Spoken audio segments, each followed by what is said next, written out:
The anime started with Sung Jin-Woo, who is your typical Chad. Joking, he's an ugly loser with nothing on his life. His father went to buy milk and his mother is in a coma. This leaves him a broke, useless guy who must feed his younger sister with his E-rank hunter skills. 10 years ago, huge gates appeared all around the planet, releasing several monsters to destroy the population. Humanity had no chance to fight them as weapons didn't deal any damage. Yet, suddenly some humans awakened some special powers. Those humans are known as hunters. Hunters are classified based on their magical power from E rank to S rank. Humanity managed to survive for the next couple years with these new powers, but they still must clear the dungeons that show up. If they don't, the dungeon will accumulate magic and open up, releasing monsters back into the world. 3 years ago that thing happened in a nearby island. S-rank dungeon wasn't cleared and monsters filled the island. Hunters tried to clear it, but in the end the ant monsters were stronger. Present day, we see several men around a construction site. One of them, named Kim, is getting some coffee as the server wishes him good luck with today's raid.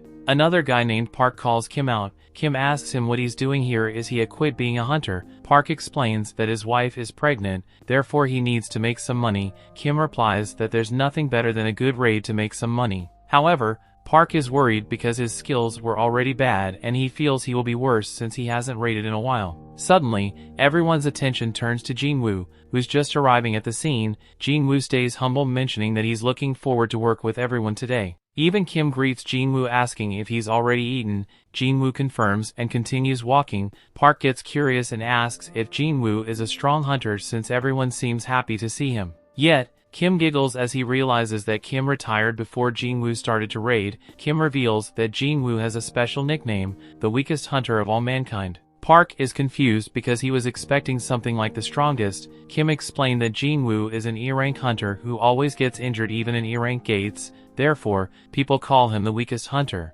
However, Kim thinks that since Jin-Woo is here, this dungeon is going to be easy to complete. Kim tells Park to stop talking about it because Jin-Woo might hear them. However, Jin-Woo sighs as he could hear everything. While walking, Jin-Woo hears a familiar voice mentioning that he's hurt again. He notices Joo-hee and greets her, mentioning it's good to see her again. She asks about what happened to his face, but he replies that some stuff happened. She asks what happened to him and he decides to explain the story. She finds out he ended up hospitalized and he reveals that despite raiding E-rank dungeon, he was the only one who got hurt. She's confused on how, but he explains that everyone else was high ranked so they didn't bring in healer. She complains about it because they think everyone is overconfident they wouldn't get hurt. Yet Jin-Woo admits that it's his fault because he's weak, but still he's already used to getting hurt. Jin-Woo then notices it's about time to start raiding and tells her to get going. They meet Song Chi-yul, an experienced hunter who asks if they're fine with him taking charge and being the party leader. Since he's the highest rank, everyone agrees. With all set, they open the gate and enter the dungeon. As they get in, Kim tells Jin-Woo to stay close to avoid getting hurt. Jin-Woo pulls out his knife, mentioning this is the only piece of equipment he can afford, but still he will give his best today, and enters the dungeon. Meanwhile, Go Gun-hee, the president of the Hunter Association, tells his right hand that he met the government who asked them to avoid dungeon breaks. However, they also demanded them to supply goods that have been acquired inside dungeons. He doesn't feel like those demands are unbearable as they make money from reselling goods obtained from the dungeons. Those goods are crystals that people obtain from slaying monsters. Inside the dungeon, Jin-Woo is seen covered in blood with a crystal in his hand. He's happy that he managed to defeat a weak goblin, but Joo-hee tells him to be careful. Another goblin attacks him, but he manages to block the attack. The goblin continues attacking, but he evades everything. He gets a chance to attack and tries to piece the goblin. Yet, upon contact his blade shatters. The goblin wastes no time to stab him. Joo-hee is worried about him, but Park comes forward and defeats the goblin. Jin-Woo removes the blade from his stomach and lays on the floor as he's losing blood. Park tells Joo-hee to heal Jin-Woo while he defeats the nearby monsters. Joo-hee rushes to Jin-Woo's aid and starts using her healing skills. While being healed, Jin-Woo sees everyone easily defeating the monsters and feels envious. President Go continues to explain that essence stones obtained from high-rank monsters can be used to make stronger weapons, which in return enables hunters to defeat stronger monsters. He also mentions they can obtain mana crystals mined from dungeons and make weapons with it. However, its quality ain't that effective. His right hand doesn't understand why the government wants them, and President Go explains they want to use them to create a new type of energy, safer than nuclear and more efficient than the normal energy sources. That will lead to less pollution, creating a true green energy, but they can only create it if the hunters clear the dungeons. Back in the dungeon, Jin-Woo is healed and the group managed to defeat the boss. Joo-hee is healing him again and asks why does he want to become a hunter so badly. She explains that if he keeps doing the same thing over and over again he will find himself in big trouble. Jin-Woo apologizes, but Joo-hee complains she doesn't want an apology, she's just worried about him. Song talks to everyone, explaining the raid is about done and everyone starts talking about their drops. Jin-Woo then looks at his essence stone and feels pity for himself. He risked his life just a pitiful reward. Suddenly, another guy shouts mentioning there's another entrance nearby. Everyone is confused, but Song reveals that sometimes there is double dungeons. Some see this as something strange, but most of them think this means their rewards will be bigger. Song talks to the group, explaining that the dungeon gate doesn't close unless they also defeat the second dungeon's boss. Usually they should report this situation to the Hunter Association and wait for a decision, but that also means other hunters might come and steal this boss. He decides to make everyone vote if they should go for it or not. There is 13 members in total, half of them vote yes while the rest votes no. Jin-Woo is the one who will decide the fate of the party with his vote. Jin-Woo thinks to himself that this dungeon is too dangerous for him, but he's broke and he must find a way to send his sister through college. He also has to pay the fees for his mother treatment, therefore, to protect his family he decides to say yes. Meanwhile, we see some people perform their Hunter Awakening examination in the Hunter Association. A guy places his hand on a black crystal and they measure his amount of power. We find out that there are several groups called guilds. They recruit hunters with potential and train them in order to complete dungeon raids. However, the strongest hunter in the country is known as Cha Hae-in, a guild vice leader. She's a cutie blondie who's an S rank. Back inside the dungeon, some members think they're venturing too deep. They've been walking for 40 minutes already and mention on they have 1 hour to leave the dungeon after defeating the boss. Therefore, they have about 20 minutes of leeway. Jin-Woo uses this chance to apologize to Joo-hee. She asks why and he explains that he's the reason why she was forced to stay and defeat the second boss. Joo-hee says she's okay and he shouldn't worry about her. He insists asking if she's sure, but Joo-hee reveals that she's mad. She yells at him asking if he's a psycho. She explains that if he was stabbed a little higher he would have a hole in his chest. Not only that, but his arms and legs were almost removed. She also reveals that her B-rank healing barely managed to heal him. She calls him reckless and asks why did he agree to come. She asks if he hurt his head and asks for an answer. Jin-Woo apologizes and thinks to himself that the only reason why he's still alive is because Joo-hee is a B-rank healer. If it wasn't for her, he would be dead. She asks if he's really sorry and he confirms. She suddenly flirts with him, mentioning that he should repay her with a dinner date. Jin-Woo is confused, but she gets mad asking if he doesn't want to spend time with her. Jin-Woo blushes, literally explaining she's out of his league, but he would love to. Suddenly, someone mentions they have arrived to the boss room. Some members are confused because they never found a boss room with a door before. They think this is strange, but Kim asks if they're going to head back empty-handed after coming this way. He claims that they could be the first ones to discover the new dungeon, therefore, if anyone wants to return they can.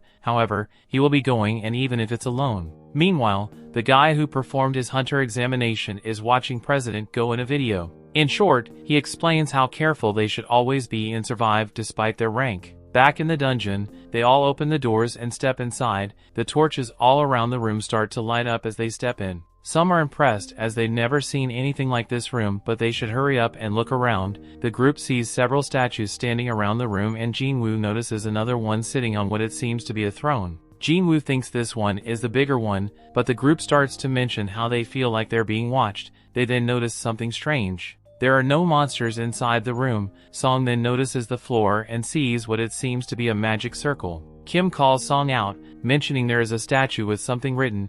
Everyone gets near the angel statue and notice the inscription. Song reads it out loud, mentioning those are the commandments of the garden and temple. First, they must worship God. Second, praise the God. Third, believe in God, and those who don't obey should die. Joo-hee freaks out and calls Jin-Woo, mentioning the eyes of the giant statue moved and looked at them. Jin-Woo was confused and says she must be imagining. Suddenly the door closes. Everyone freaks out, wondering if they're trapped. One of the members starts walking towards the door, complaining they didn't want to come here in the first place. He touches the door and suddenly a statue moves and slices his head off. Everyone is shocked and starts screaming. Jin-Woo falls into despair, thinking about the rank of the guy who just died. He knows the guy was way stronger than himself. The statue returns to the original position, but Jin-Woo still cannot move as the guy was killed in an instant. He doesn't understand who this monster could be in a D-rank dungeon. Jin-Woo then looks at the bigger statue, paying attention to every detail until he sees its eyes moving to look at him.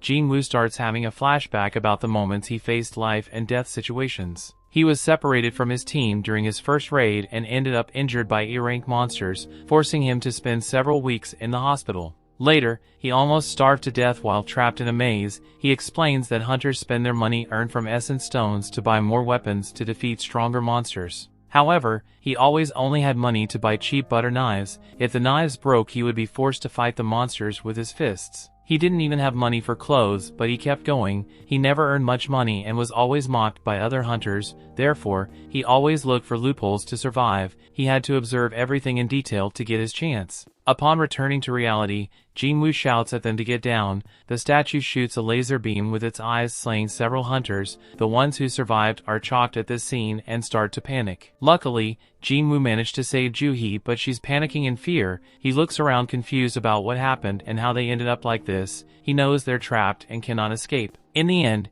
he freaks out because he knows they will all die.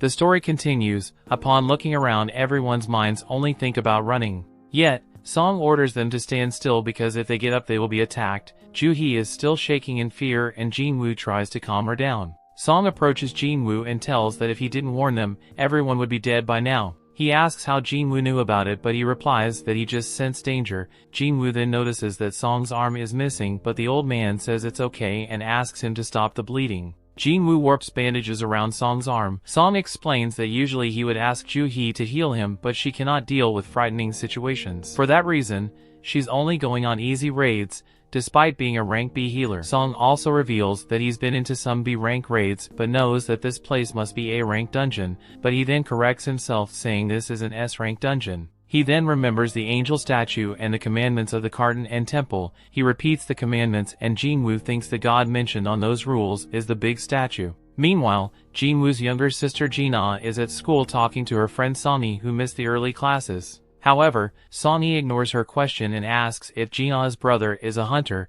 Jin-ah confirms but mentions that despite Jin-Woo's improved body as a hunter, he always suffers injuries. Back in the dungeon, Song tells Jin-Woo it's a bad idea to fight the statue and they should find a way to escape. However, there's a brain-damaged guy who refuses to die like this. He starts powering up his power, mentioning he just signed a contract with a major guild and don't want to die here. Song orders the guy to not move. However, the guy starts running forward, mentioning that he's confident that he's faster against every single opponent. He runs toward the door, but the huge statue looks at him. In the end, his body disappears, only leaving his feet. Everyone starts to panic and Jin-Woo mentions the statues could easily kill everyone inside. Song confirms it, making Jin-Woo wonder why the statue hasn't killed them yet. Usually monsters attack them blindly, but the statue isn't. He then thinks about the commandments and asks Song what was the first one. Song replies it's to worship the god. With those words, Jin-Woo thinks this dungeon has some special rules. He gets up with a plan which initially Song tries to stop him,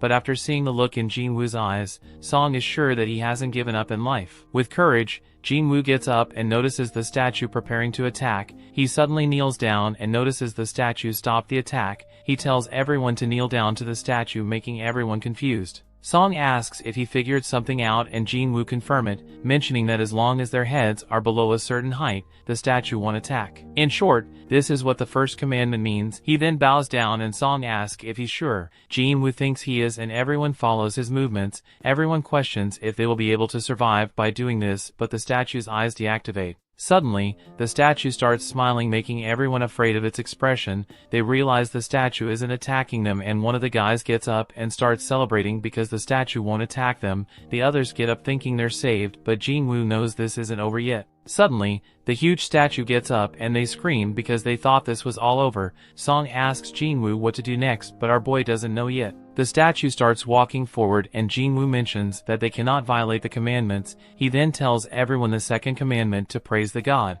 Everyone is confused on how they should do it, but another guy steps forward. He claims that he knows how to praise God because of his traditional folklore research. In short, this guy kneels and starts praying. The statue starts to slow down and looks at the guy.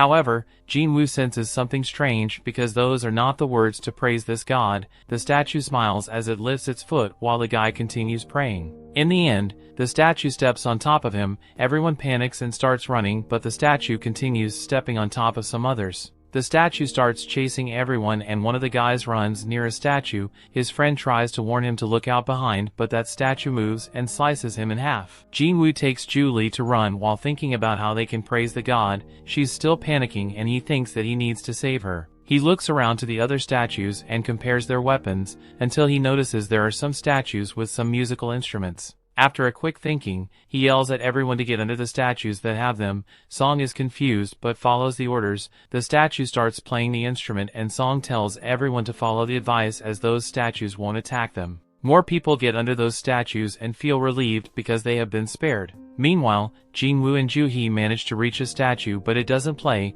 Jin-Woo quickly understands the statue won't play because two persons cannot be under the same statue. He orders Ju-hee to stay under this statue while he goes to the next one. She tries to stop him but he runs as the huge statue chases him. Ju-hee's statue starts playing the instrument and Jin-Woo finds the next one. He's almost stepped by the huge statue, but he manages to avoid rolling towards another one. This statue has a shield who also tries to kill him. Ju-hee starts screaming his name, but Jin-Woo managed to avoid fatal damage. He slowly crawls to the next statue, determined to not give up. The huge statue is still walking behind him and prepares to step on him. Suddenly, the statue generally was crawling to start singing. The huge statue barely missed his body, but Jin-Woo feels relieved as he made it, and he thinks this is the answer to praise God, and the huge statue sits down on its throne. Ju-hee runs towards him and asks if he's fine. Jin-Woo confirms, but upon looking down notices that he lost one leg. She tries to heal him with all her power, but he says that he's okay. She refuses to stop, but she ends using so much of her power and she starts coughing blood. The group looks around and thinks this is tragic. Yet, despite Song losing one of his arms, some members who voted yes blame him for this situation. Song apologizes for forcing them into a decision and decides to bear all responsibility. Jin-Woo watches the discussion and thinks this is not the time to argue with each other because there's still one last commandment. The statue suddenly raises its and an altar raises in the middle of the room. Everyone is confused, but Jin-Woo replies that's a common thing in mythology. In short, the statue wants them to make a living sacrifice to the god. That's the final commandment, to believe in God. Everyone gets shocked, but one of the members who voted yes reveals that he knows what this means. He grabs his sword and points at Song and mentioning they need a sacrifice. He goes on to blame Song because his friend wanted to provide for his family and got sliced in half, and since Song claimed that he would take responsibility, he wants Song to sacrifice himself for all the lives they lost. With those words, Song decides to accept his fate as the party leader. He walks toward the altar. Upon reaching close to the altar, a flame appears. Everyone is confused, but Song asks Jin-Woo what he needs to do. Jin-Woo is still confused about this, thinking they don't need a living sacrifice. He apologizes for the inconvenience and asks if they can take him to the altar so that he can check it. When the three reach near the altar, 3 more flames appear. Song asks if he has figured out something, but Jin-Woo hasn't. He wonders if someone will come to rescue them if they wait there. Song explains that since this dungeon has been around for 7 days, the Hunter Association will probably take some actions before they come to rescue them. Jin-Woo thinks that if they fail here, this huge statue will run wild into their world. Meanwhile, Jin-Ah goes to the hospital to visit her mother like she does every day. She talks about her day and how her friend was late and her future plans. Back inside the dungeon, Jin-Woo tells Ju-hee and the top anime betrays to come to the altar. Despite hesitation, the 2 steps inside, making 2 more flames appear. Suddenly, the altar unleashes some electricity and a new ring of blue flames appear around. The dungeon door suddenly opens up, making everyone worried because this could be a trap. One of the blue flames disappears and the statues start to light up and move forward. They all start to freak out while Jin-Woo looks around and notices a strange mechanic. He tells everyone to not close their eyes and look at the statues because they will stop moving. In short, this is basically a game where they all must keep their eyes on those statues. Everyone follows his instructions and the statues stop moving. However, some members are too anxious and start running away from the circle. One of the normal flames extinguished, but she managed to leave the room. The door, however, is starting to close. Song asks Jin-Woo if he knows what happened, but he's confused. He thinks about the 3 commandments and thinks the door is a trap because the last one is to believe in God. He believes the door is just to give them a false sense of hope because they're afraid. This is a way to test everyone's faith in the statute. However, another guy also gives in to this hope and throws Jin-Woo aside before running toward the door. More people think about leaving, but Jin-Woo explains that if someone else leaves, the statues will able to move because of a blind spot. Song wants a better explanation, to which Jin-Woo replies they cannot move their eyes from the statues. He explains that the blue flames extinguish, everyone will be able to escape. Yet, there are members who think that if the flames go out, they will be locked inside. The guy reveals he didn't expect Jin-Woo, the weakest hunter, to be the most useful one. He thanks him for allowing them to survive, but the guy starts to cry and apologizes before running away. Jin-Woo starts crying, asking why they betrayed him. He refuses to give up and desires to survive by quickly looking at every statue. Yet, Song orders Joo-hee and Jin-Woo to escape while he stays behind. He thinks that as long as one person stays behind, the door won't close. However, Joo-hee's legs give up. Upon hearing those words, Jin-Woo tells Song to take Joo-hee and leave. Joo-hee tries to refuse, but Jin-Woo gets angry and shouts that he has no foot so he cannot help her. She starts complaining, but Song knocks her out because they're running out of time. Song then carries Joo-hee outside the door, making Jin-Woo relieved because he's the only one who will die. He notices a sword on the ground and picks it up while the statues continue walking. He raises it, promising that he will take one of them to be his best buddy in hell. The statues start attacking him, but he manages to dodge. The statues again attack him, making him lose one arm, followed by several other attacks. He shouts in pain, mentioning that he also wanted to become stronger, but he can't. After several attacks, he's barely alive, but refuses to give up. The statues stab his shoulder, and he remembers those who just betrayed him, trying to justify it by mentioning their family. This is all selfishness because he also has a family that he wants to return and take care. In the end, the statue lifts him into the air and throws him into the altar while preparing for the last attack. He cries as he doesn't want to die and wishes one last chance. As the statue is about to slice him, the last blue flame goes out. A system message appears asking if he wants to become a player. He says yes. The story continues. We see Jin-Woo wakes up in the hospital in shock. He notices that he still has his arm and pulls the blanket to check if he has his leg. After confirming, he thinks that he was stabbed through the chest, but there's no mark. He thinks this was all a dream until someone knocks on the door. The guy is impressed that Jin-Woo is awake and introduces himself, Woo Jin-chul, a manager of the Hunters Association surveillance team. Jin-Woo wonders what they want from him, but Jin-chul first asks his partner to get the doctor here. That's when Jin-Woo finds out he was unconscious for the past 3 days. He asks about Joo-hee and Song, but the guy confirms they're fine despite Song losing his arm. As a result, he will be forced to retire as a hunter. Joo-hee, on the other hand, is still traumatized and getting psychiatric care. In her case, she won't probably continue working as a hunter. Jin-Woo thinks about everything that happened, and Jin-chul mentions that only 6 people survived that dungeon. He says that working as a hunter is dangerous, but it's still rare to see this type of outcome. However, he mentions that something was strange. The White Tiger Guild came to the dungeon after being alerted by the guys who ran away. However, they never saw a second room. All they saw was Jin-Woo collapsed on the ground. They investigated but found no evidence of the so-called temple or statues that everyone described. Jin-Woo and Jin-chul think that's unbelievable. However, every survivor said the same thing, and they found the bodies of the ones who died. Therefore, the Hunter Association cannot suspect the rest of the group for PK everyone. Jin-chul, however, reveals they suspect Jin-Woo of experiencing a second awakening. Jin-Woo is shocked to hear those words and remembers all he was taught. A hunter's power is determined when they awaken their power and never changes. However, there are some rare cases where a hunter goes through a second awakening. Some of them goes from low ranks to rank A or even rank S. Jin-Woo tries to hide his excitement about this possibility. They then pull out a gadget to measure his power and tell him to put his hand over it. Jin-Woo smiles, thinking this is his lucky day, and puts his hand. Jin-chul, however, is thinking that it was impossible for Jin-Woo to survive that type of described dungeon because he's weak, and since there isn't any evidence of the monsters, he thinks Jin-Woo became either rank A or S.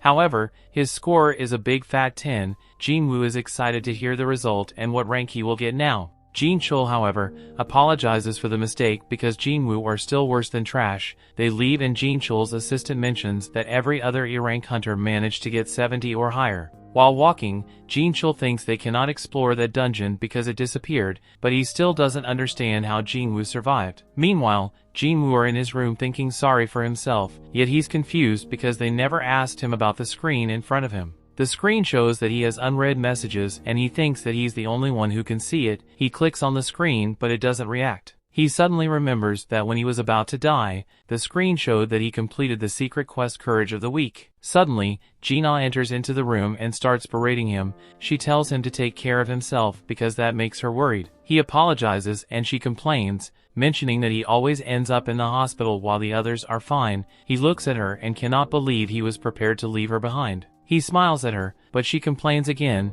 If this happens again, she will quit school and get a job so that he can quit being a hunter. He apologizes again and asks if she can see the Windows screen. She's confused and asks what he is talking about. He apologizes and asks her about games. He wants to know how he can read unread messages, but she thinks he's crazy and should get another medical checkup. He replies that she used to play tons of games and she gives up, replying that he would be able to read it by opening his message box. He repeats those words and the message is open. He notices that he has a daily quest called Strength Training has arrived. He thinks for a bit and remembers the word player was mentioned before. Gina in the end gives up and leaves. Meanwhile, Jin-Woo starts reading everything about the system. In short, it was made to help him develop. However, if he fails to follow the system, he will get a penalty. He then sees a screen mentioning the rewards have arrived and gets confused. He then accepts the daily quest and notices that he will become bald like Saitama. He must do 100 push-ups, sit-ups, squats, and then run 10 kilometers.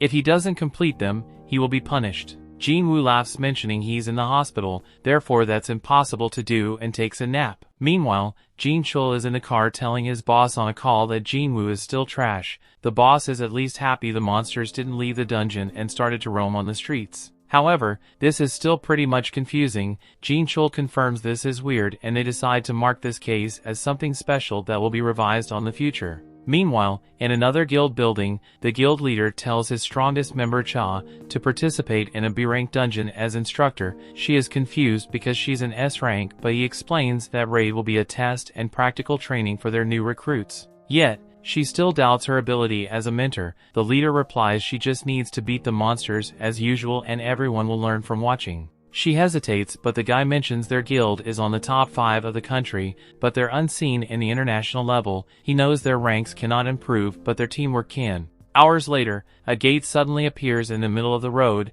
The military takes care of the whole situation while everyone wonders when the hunters are going to show up. Back in the hospital, Jin-Woo is still sleeping. The daily quest timer runs down and warns that he failed. Suddenly, the ground starts shaking and Jin-Woo wakes up. He ends up falling from his bed, but when he opens his eyes, he sees himself in the middle of the desert. He's confused about what's happening and thinks this is just a dream. However, there is a giant desert centipede looking at him. The system window then shows up and tells him to survive for the next 4 hours. Jin-Woo is shocked and starts running. Meanwhile, the nurses check his room and notice that it's empty. Jin-Woo is doing his best to run and scream from this huge centipede, but more appear. He's been running for 2 hours already. The nurses are looking for him, but they never find him. Luckily, Jin-Woo manages to run for the whole 4 hours and returns to his room. The system alerts that he completed his penalty quest, but he collapses before checking the rewards. The nurses then enter his room again and get shocked to see him. The next day, Jin-Woo finally gives up being a lazy loser and gets up from bed.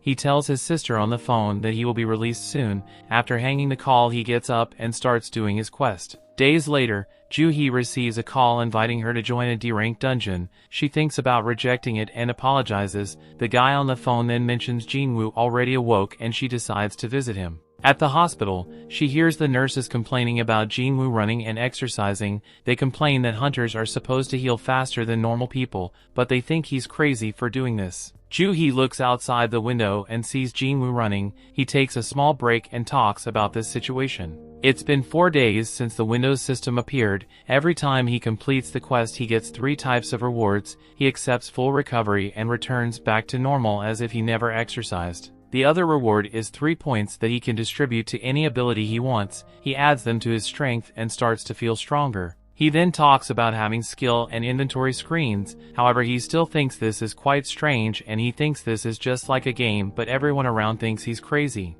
Upon returning to his room, Jin-Woo decides to open his final reward, the random loot box. This time he got a key. He's confused because he always got stuff like pins or bandages. Upon checking the information, the system reveals he can use it to enter an instance dungeon in a specific location. He's confused with this, but thinks this is some sort of event that will help him get stronger. Meanwhile, nobody has raided the dungeon that appeared in the middle of the road, the news reveal in which locations new gates appeared. Therefore, everyone should expect traffic delays. Jin-Woo uses this time to visit his mother in the other hospital. 4 years ago, she suddenly collapsed in front of him. Turns out that she now suffers from the eternal sleep disease. This is a new disease that appeared when the dungeon gates appeared in the world, and it only affects one in every several 10,000 people. But in short, this only happens when the person is exposed to mana for several times and there's no cure. Jin-Woo returns to his room to do push-ups while remembering when he tried to have a normal job. He was slow and weak when suddenly it became easier.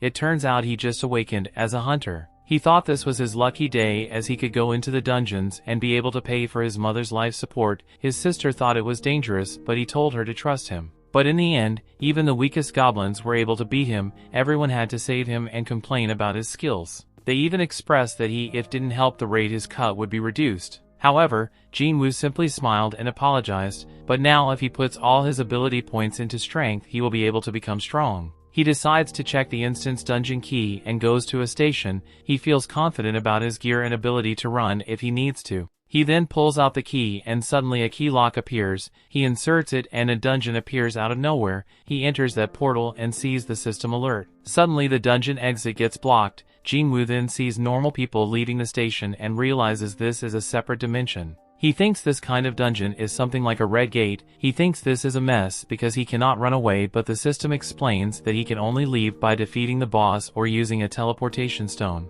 He's confused, but he knows he must beat this dungeon. He still doubts himself. After all, he couldn't defeat the weakest monsters. How would he be able to solo raid this dungeon? He looks at his knife and knows he has no choice. He walks down the stairs and scouts the dungeon. Suddenly, 3 goblins appear in front of him. He's scared and remembers the last time he met a goblin he was stabbed. The monsters attack, but he manages to dodge and parry. He's still a total noob when it comes to fighting and almost gets deleted. He manages to roll like a god Dago and avoid the next incoming strike. He then rushes forward and stabs the goblin. The other 2 try to attack him from behind, but he dodges and follows up by killing the 2. He realizes that he became stronger, yet a wolf appears behind him. The wolf dashes at him and he tries to block. However, his cheap butter knife breaks again. He notices the wolf has a meal jaw and knows this is way stronger than the goblins. He wants to run, but his legs are shaking. He starts to freak out and thinks that he became traumatized by the last dungeon. The wolf runs at him and manages to scratch his face.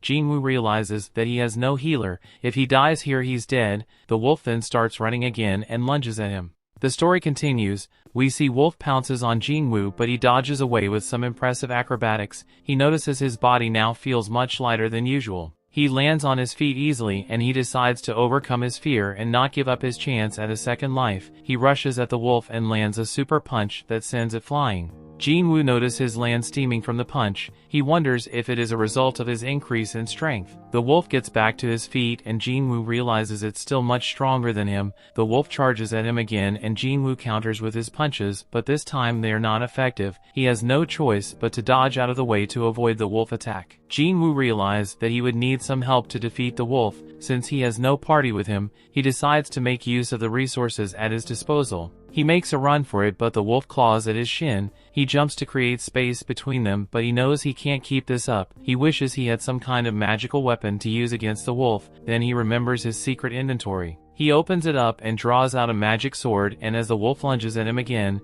he slices it cleanly into 2. A notification screen comes up telling him he has defeated the wolf and leveled up. Jin-Woo wonders how the sword got into his inventory because it cost a lot of money, which he knows he can't afford, but he decides not to worry about that. His wounds heal up and he realizes his body doesn't hurt anymore. 2 more steel-fanged wolves show up, but Jin-Woo isn't bothered because he now has a weapon to defeat them. He tries to lift up the sword from where it was plunged into the ground, but he can't. Jin-Woo starts to panic as the wolves get even closer. He desperately begs the sword to come out of the ground, and he pulls it one more time to dislodge it. The wolves are already lunging at him, but he swings the sword on time to take out one. He swings at the other ones, but it catches it with its steel fangs. Jin-Woo doesn't want the wolf to damage his sword after that it took him to get it. He kicks the side of the wolf to make it lose its grip and he defeats the wolf. Another wolf appears out of nowhere and Jin-Woo aren't a bit bothered because these wolves are nothing compared to the monsters he faced in the secret room.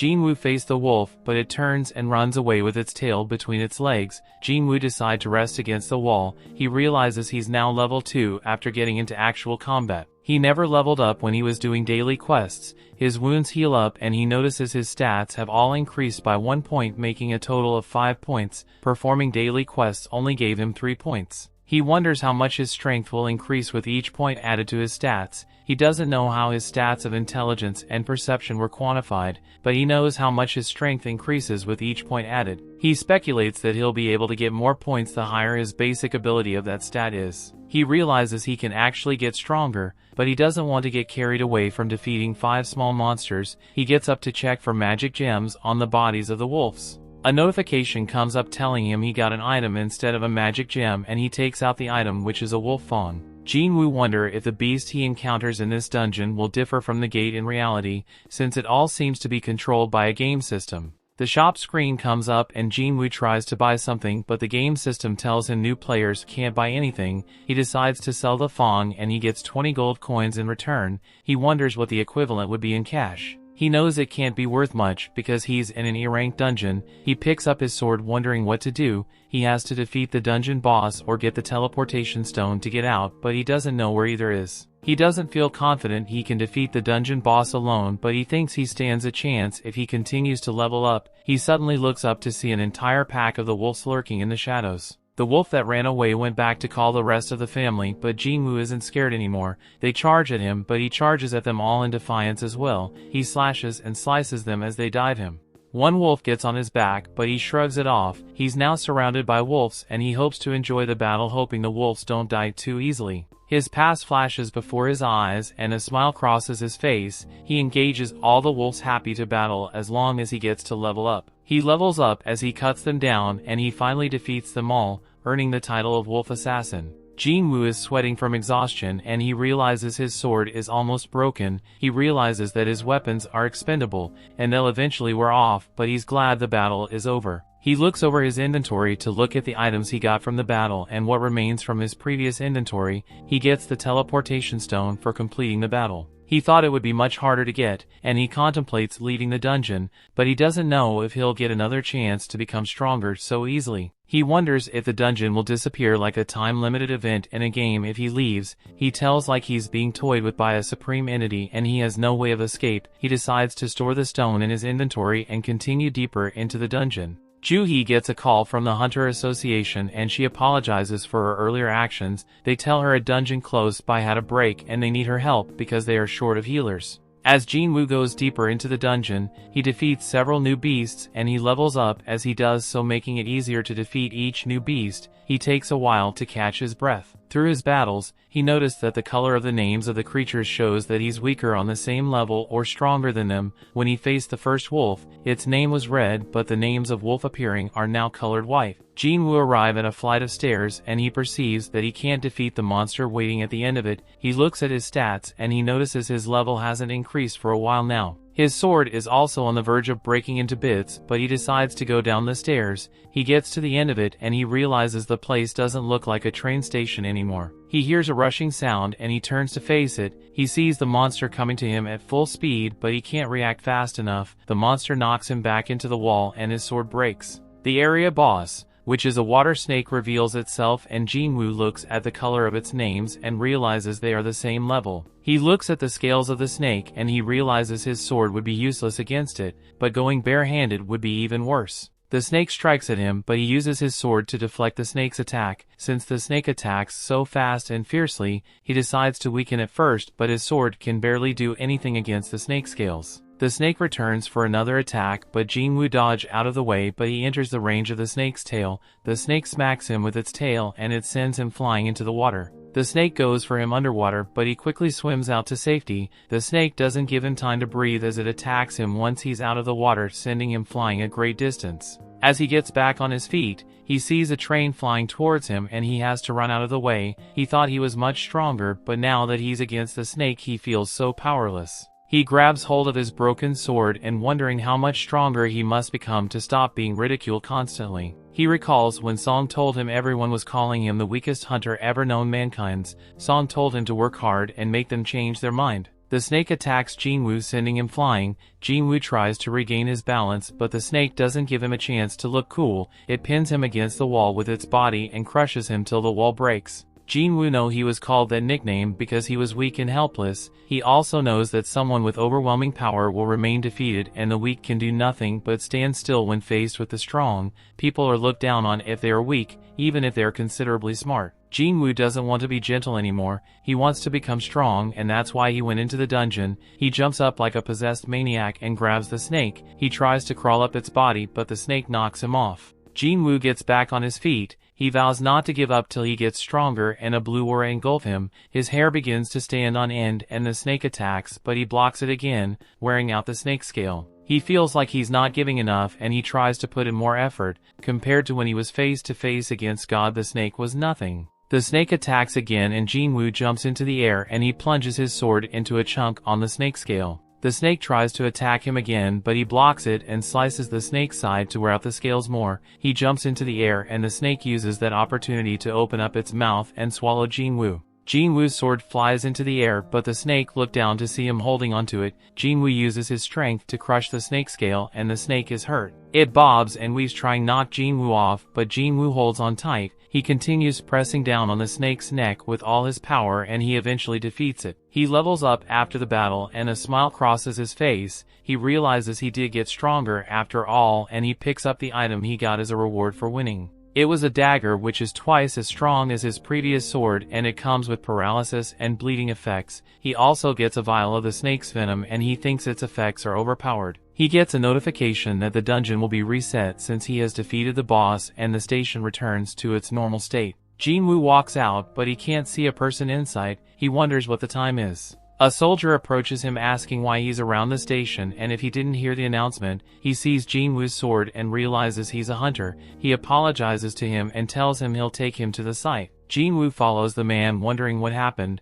The soldier briefed him about the dungeon break, and he asks if monsters came out. The soldier tells him most of the monsters have been defeated save for a giant magic beast. Jin-Woo would feel the monster from that distance, and he knew that was the boss of the dungeon. The huge magic golem engages the hunters as the police tried to keep citizens behind the barricade. The hunters are giving their all to bring down the golem, but their attacks aren't strong enough to weaken it because it has a high defense. Jin-Woo arrives at the site, and he realizes the hunters present don't have a great deal of teamwork. He can also see that most of the hunters are low ranks, and the battle was only prolonged because they had a tank whose rank was a bit high. He looks at the healers and notices there are 2 in D rank and 1 in B rank. The B rank healer is Joo-hee, but she isn't helping because she's dazed. A fellow healer riles her up to get her to help, but she still hasn't gotten over her encounter with God. She tries to make a healing circle, but she loses concentration and it breaks. Jin-Woo notices this, and he sympathizes with her, but he isn't scared anymore. They were facing a D-rank monster which is lower than the one he just faced. He pulls up his sleeves, getting ready to jump into action. The hunters can hardly hold on for much longer, and they pray for a higher rank hunter to arrive. Jin-Woo knows he can defeat the monster as long as he can break its defense.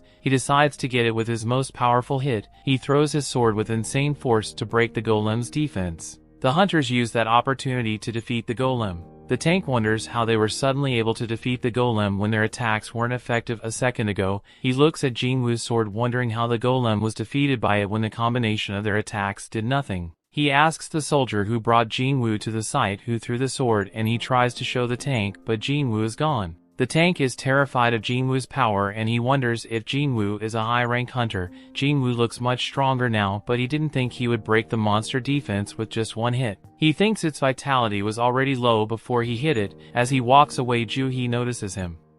The story continues. We see the nurses in Jin-Woo's hospital gossip about how good his body now looks and how cute he is. Jin-Woo is doing his morning workout routine in his hospital room. The nurses wonder when he became so buff that they're always surprised when he takes his clothes off. When he first came to the hospital, he wasn't this buff, but they noticed his shape has improved considerably since he started working out. They wonder if it's humanly possible to gain muscles as fast as Jin-Woo did. One of the nurses knocks and enters Jin-Woo's room, but she's surprised to see him with his shirt off. He apologizes for having his shirt off, and she apologizes for walking in on him. He goes to put on his shirt, but the nurse can't help but admire the firmness of his muscles. She wonders if he always had such a good physique, but Jin-Woo asks her what she wanted to say to him. She snaps back into reality and she tells him it's his day of discharge. She asks him if he still has any discomfort, and he tells her he's fully recovered. She tells him to complete his discharge procedures at the counter when he's ready, and Jin-Woo thanks her for taking care of him. On a morning news show, the newscaster introduces Baek Hyun-ho. He is one of the 7 S-rank hunters with an impressive resume. She asks him what his life is like away from his missions, and he tells her he spends it training because daily training is indispensable. He tells her he would get rusty if he didn't simulate actual combat. She asks him if it's untiring, and he tells her that he's used to, since he previously worked as a firefighter. Back then, he knew that a small mistake could endanger the lives of his colleagues. Jin-Ah is watching the news when she suddenly realizes she's late. She rushes out of the room and calls out to Jin-Woo. He tells her to be careful on her way to school. Jin-Woo is rubbing his belly and Jin-Ah can't help but notice his abs under his shirt. She asks him if he's been working out and he tells her just a little. She notices the height difference between them. She asks him if the increase in height is also a result of his training. She goes to put on her school shoes before heading out, but Jin-Woo comes to hand her an umbrella she forgot. He gives her a friendly shove towards the door and she tells him goodbye. After she leaves, Jin-Woo goes into the living room and he looks at his daily tasks. He's completed the other except running, and he decides to do that later. He looks at his stats and he sees that he has unallocated points left. He knows he needs enough strength to deal damage, but it would be worthless if he can't hit his target. He sees the importance of the vitality and perception stats as well. He decides to distribute his points between strength, agility, and perception. He gets a call from his landlord and asks if his rent is due. The landlord tells him he's yet to pay rent for that month. Jin-Woo tells him he'll transfer the money and the landlord appreciates his response. He tells Jin-Woo to take care of himself and they end the call. Jin-Woo still isn't sure if he underwent a second awakening, but he can now kill goblins in an instant, so he should be able to earn enough to make a living. He sits on the couch and scrolls through open dungeons he can clear. He knows he has to get a high-level dungeon to get anything meaningful, but he won't be qualified because of his low rank. He contemplates a re-evaluation which will give him a higher rank and put him under the spotlight. With the increased attention he would be able to make more money,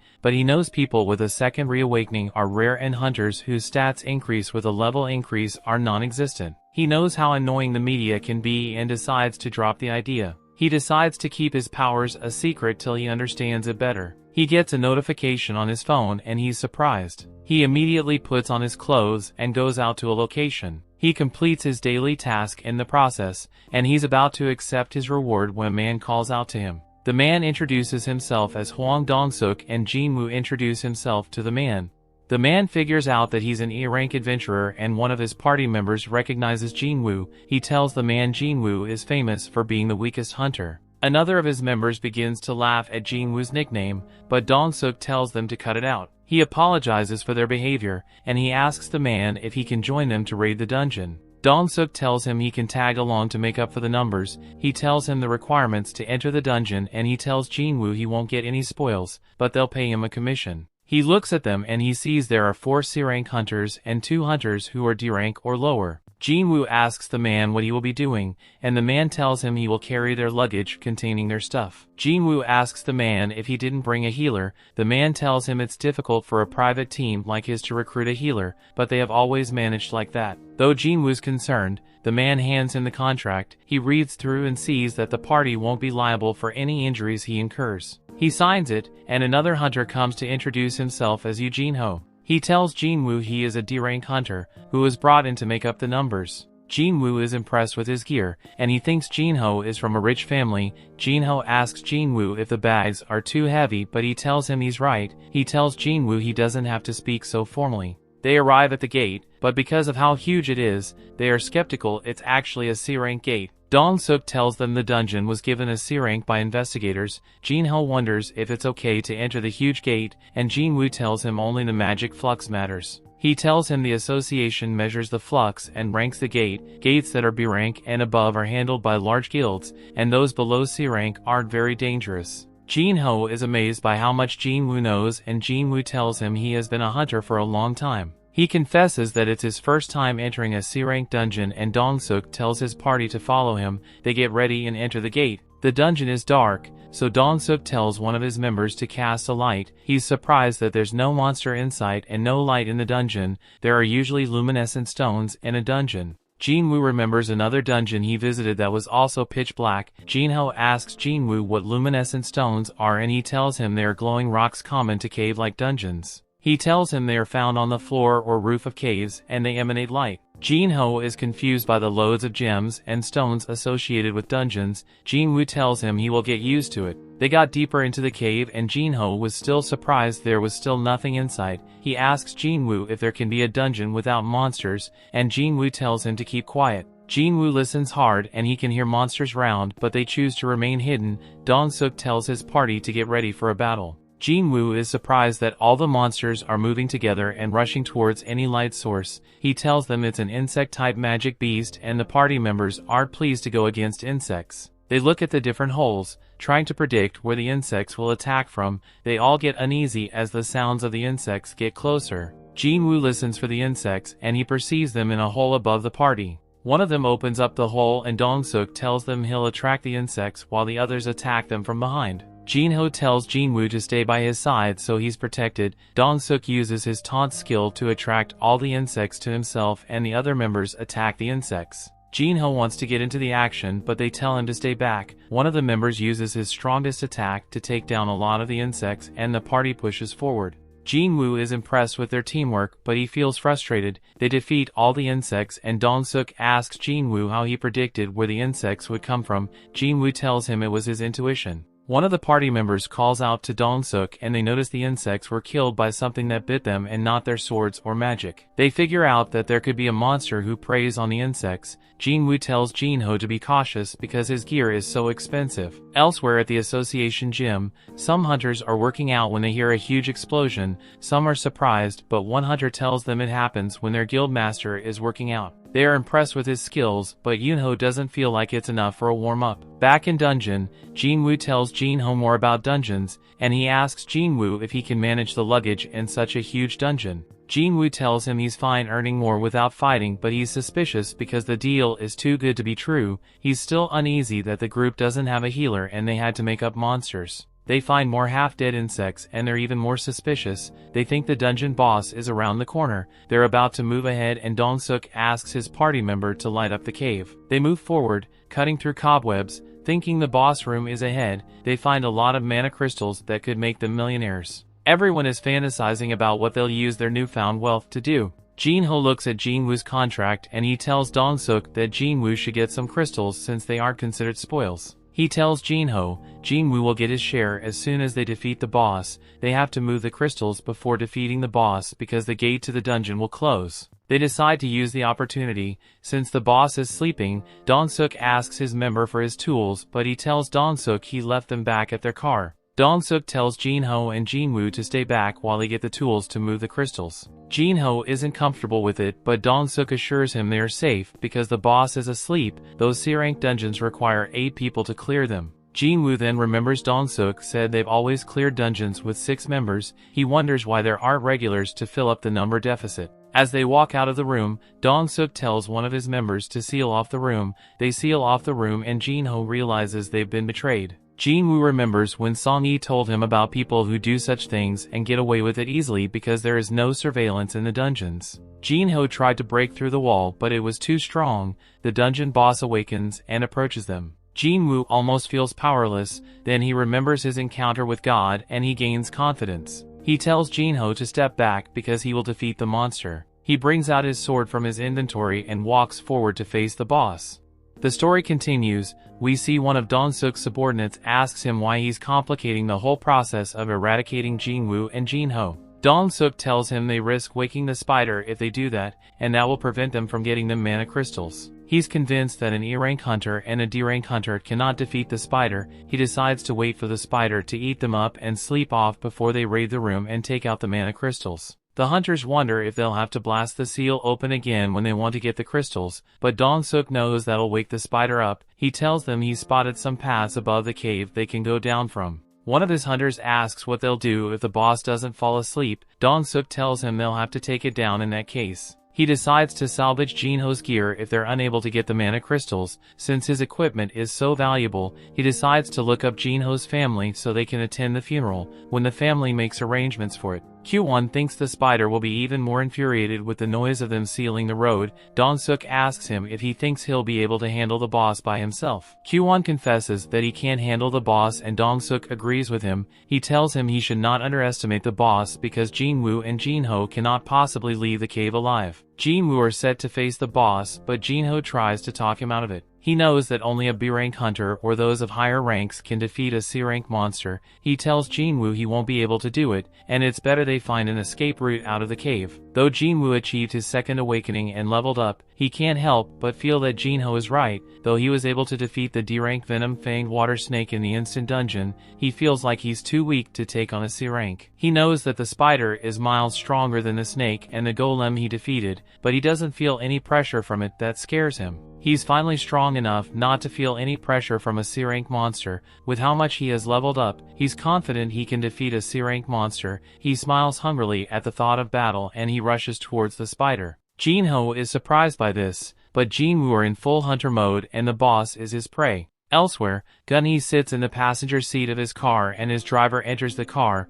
Gun-hee tells him he's exhausted from the numerous meetings he's had with media outlets and government officials. He tells him he's not good at beating around the bush and avoiding questions. His driver asks him for a sparring match to put him in a better mood. Since his schedule is free, this brings a smile to his face. He tells his driver that though he's a withered old man, he can refuse the request of a youngling for his guidance. Back in dungeon, Jin-Woo is engaged in a furious battle with the boss. The boss tries to attack Jin-Woo with its sharp limbs, but Jin-Woo dodges out of the way each time. He tries to cut one of its limbs, but his dagger doesn't have any effect on it. He's surprised at the hardness of the boss's armor. The boss tries to attack once again, but Jin-Woo dodges out, but he's surprised by the power of its attack. He knows that if he's hit by one of such attacks, he'll lose his life instantly, so he decides to be very careful. He rushes at the boss again, and he blocks every attack the boss throws at him. Jin-ho stands away from the action, amazed at Jin-Woo's movement and battle expertise. He can't believe Jin-Woo is an E-rank hunter. He thinks Jin-Woo must be a false ranker. False rankers deliberately control their magic rating so they can get a lower rank. There are rumors that false rankers are psychopaths who enjoy taking the lives of other hunters. Jin-ho isn't so comfortable around Jin-Woo and he sinks to his knees, wondering why he came for the expedition. He whispers out to his father pathetically, hoping to be saved by some miracle. Jin-Woo continues to battle the boss, but he's hardly dealing any damage because of the boss's hide. Jin-Woo sees that he's getting quite fatigued and he decides to finish off the boss before he's too tired to move properly. He remembers the special abilities of his dagger and he decides to aim for the boss's weak spot so it can take effect. He decides to aim for his eyes, but as he runs towards it, the boss releases acid. Jin-Woo doesn't expect this, but he jumps out of the way to avoid it. The boss is tougher than Jin-Woo expected with its array of abilities. Jin-Woo knows he can't keep up the battle if things continue the way they are, so he decides to close the distance and land a fatal hit. He uses his new dash skill to quickly get into the air, and he strikes down at the boss, but the dagger's perk doesn't take effect. Since one hit doesn't trigger the dagger's effect, Jin-Woo decides to hit it multiple times.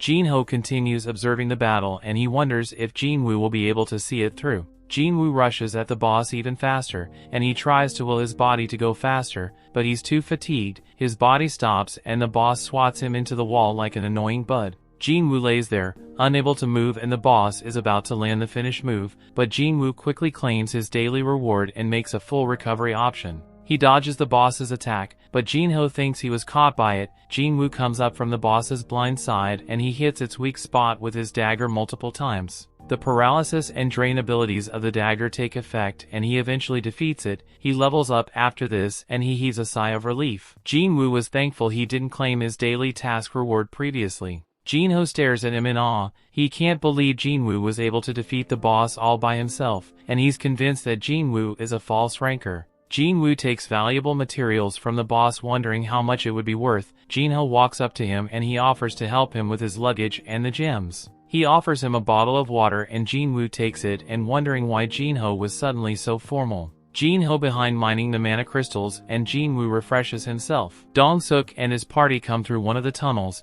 and they're surprised to find Jin-ho and Jin-Woo alive. Meanwhile, Gun-hee is sparring happily with his driver in the teaming room. He parries his driver's attacks and he lands a devastating blow, but the driver blocks it. The force of the blow sends him flying, but he manages to land on his feet. He's bruised from training with Gun-hee, and Gun-hee asks him if he's alright. He tells Gun-hee he's fine and he thanks him for his guidance. Gun-hee thanks him for helping him relax. The training room is in bad shape from their session, and the driver commends Gun-hee for being very powerful. Gun-hee tells him his training will pay off when he finds himself in dire situations in a dungeon and he can't rely on his hunter skills. In the dungeon, Dong-suk's party can't believe the boss was defeated. They think it must have been an overgrown spider to be defeated so easily. They know that they shouldn't be able to defeat the boss even with Jin-ho's gear, so they conclude it was a weak boss. Dong-suk's subordinates ask him for orders, and the man tells Jin-ho that he's impressed with his gear. He found out that Jin-ho's father was a wealthy man, so he tells him to lay waste to Jin-woo if he wants to go free. Dong-suk is sure that they had figured out that his party recruits hunters to make up numbers, and they take them out and steal their loot. He tells Jin-ho he can become their accomplice if he takes out Jin-woo, or he'll take them both out. Dong-suk thinks Jin-ho took the boss down with his gear and he doesn't want to fight against him because he's afraid his gear has hidden perks. He wonders why Jin-ho isn't making a move on Jin-woo, and he makes fun of him for being afraid of Jin-woo. Jin-ho finally approaches Jin-woo, but he stands with him and prepares to fight Dong-suk. Since Jin-ho is siding with Jin-woo, Dong-suk decides to take out Jin-woo since he's weaker. Jin-woo prepares to face off with them, but suddenly an urgent request comes up on his screen. Q1 sees that Jin-woo is distracted and he casts a powerful spell at him that knocks him into the wall. Elsewhere, Hee-jin is standing along the road and some of her friends call out to her. They go into a cafe and they begin to catch up. They talk about happenings in their respective guilds. Hee-jin asks Gina how her training with Miss Cha-hae for the Orange Dungeon went. Other girl then tells her it was annoying because they were all struggling with A-rank monster, but Cha-hae was able to defeat it easily. All the trainees were so surprised by how easily she defeated it. A trainee aspiring to be the next team captain was embarrassed by this.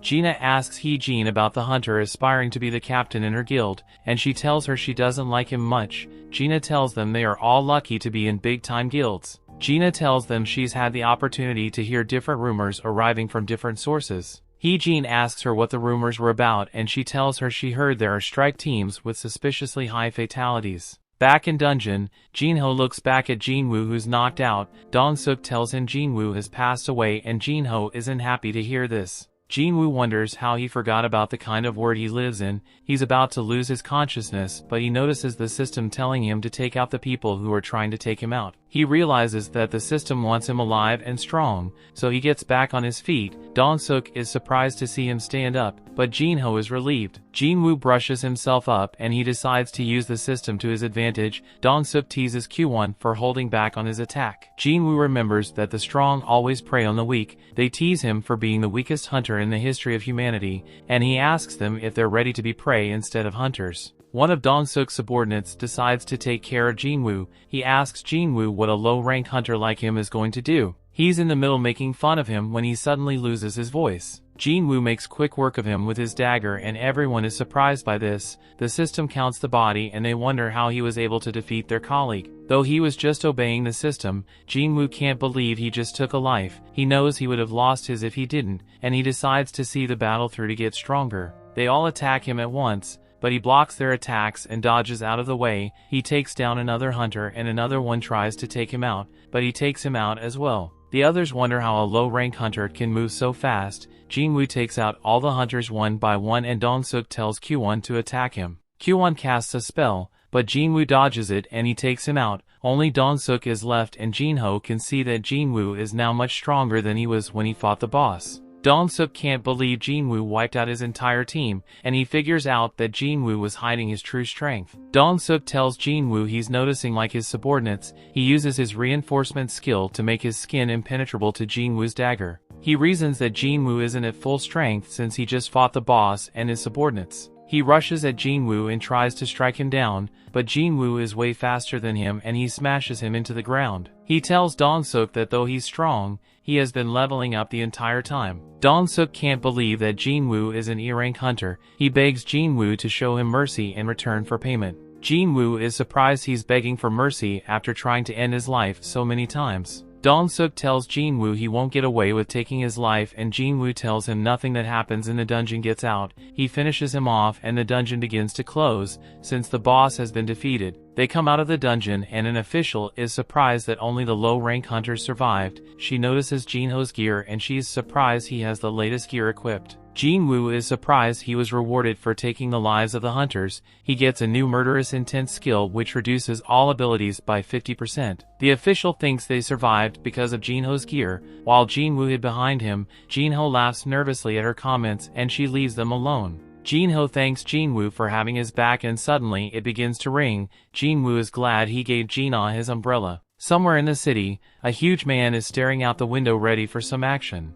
The story continues. We see Chief Jin-chul receives the report of the 6 hunters who lost their lives in the C-rank dungeon. He sees the survivors are D-rank and E-rank, so he assumes they ran away from the dungeon, which is common. His assistant tells him they didn't run away, but they killed the boss and escaped the dungeon. He tells Jin-chul that Jin-Ho has expensive gear, which he's sure was vital to their success. Chief Jin-chul tells him to investigate the case if he thinks there's something fishy going on. He tells Jin-chul that Jin-Woo was the second survivor and the chief remembers him as the sole survivor from the double dungeon. His assistant tells him one of the survivors who lost their lives in the dungeon was Dong-suk. The chief is concerned that the brother of Dong-soo lost his life in the dungeon. Jin-Woo returns home and his sister welcomes him. She's surprised by the souvenirs he brought home and she asks him if something good happened to him. He tells her he's not sure what happened to him was good, but he was able to save up for their mom's expenses and their needs. Jin-ah thinks it's unusual for Jin-Woo to spend money because he's usually stingy. They are having dinner and Jin-ah asks him about his last raid.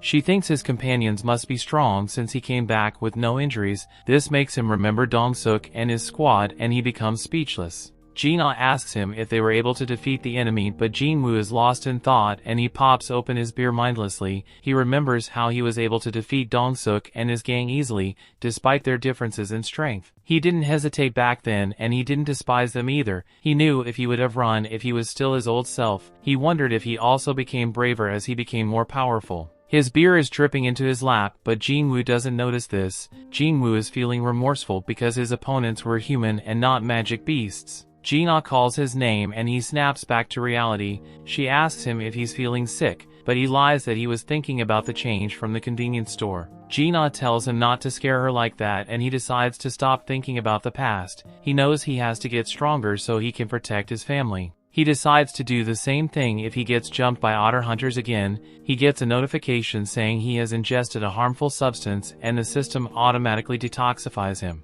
He tells Jin-ah that he's done eating and she tells him she'll eat the remnants. He tells her not to complain when her overeating makes her get bigger. Jin-Woo goes into his room and takes a sip of beer, but the system clears the alcohol from his body and he realizes that he can't get drunk at all. He suddenly gets the rewards from his side quest, which grants him health and longevity. He knows it's the reward from the double dungeon and he now understands why his body is able to automatically clear out toxins. A lot had happened since then and he didn't have time to check his rewards. He was still uncertain about a lot of things. Jin-Woo falls asleep, but a knock on his door wakes him up. Jin-ah comes into the room and tells him someone named Jin-Ho called for him. Jin-ah sees the beer can on his desk and tells him alcohol is toxic, but he tells her he's fine. He leaves his room to go meet Jin-Ho in a cafe. Jin-Ho apologizes for suddenly calling him out and Jin-Woo tells him he didn't expect to see him again. He tells Jin-Woo he's glad they are meeting again because he saved his life. Jin-Woo thanks him for giving him the magic gem and keeping the incident with Dong-suk secret.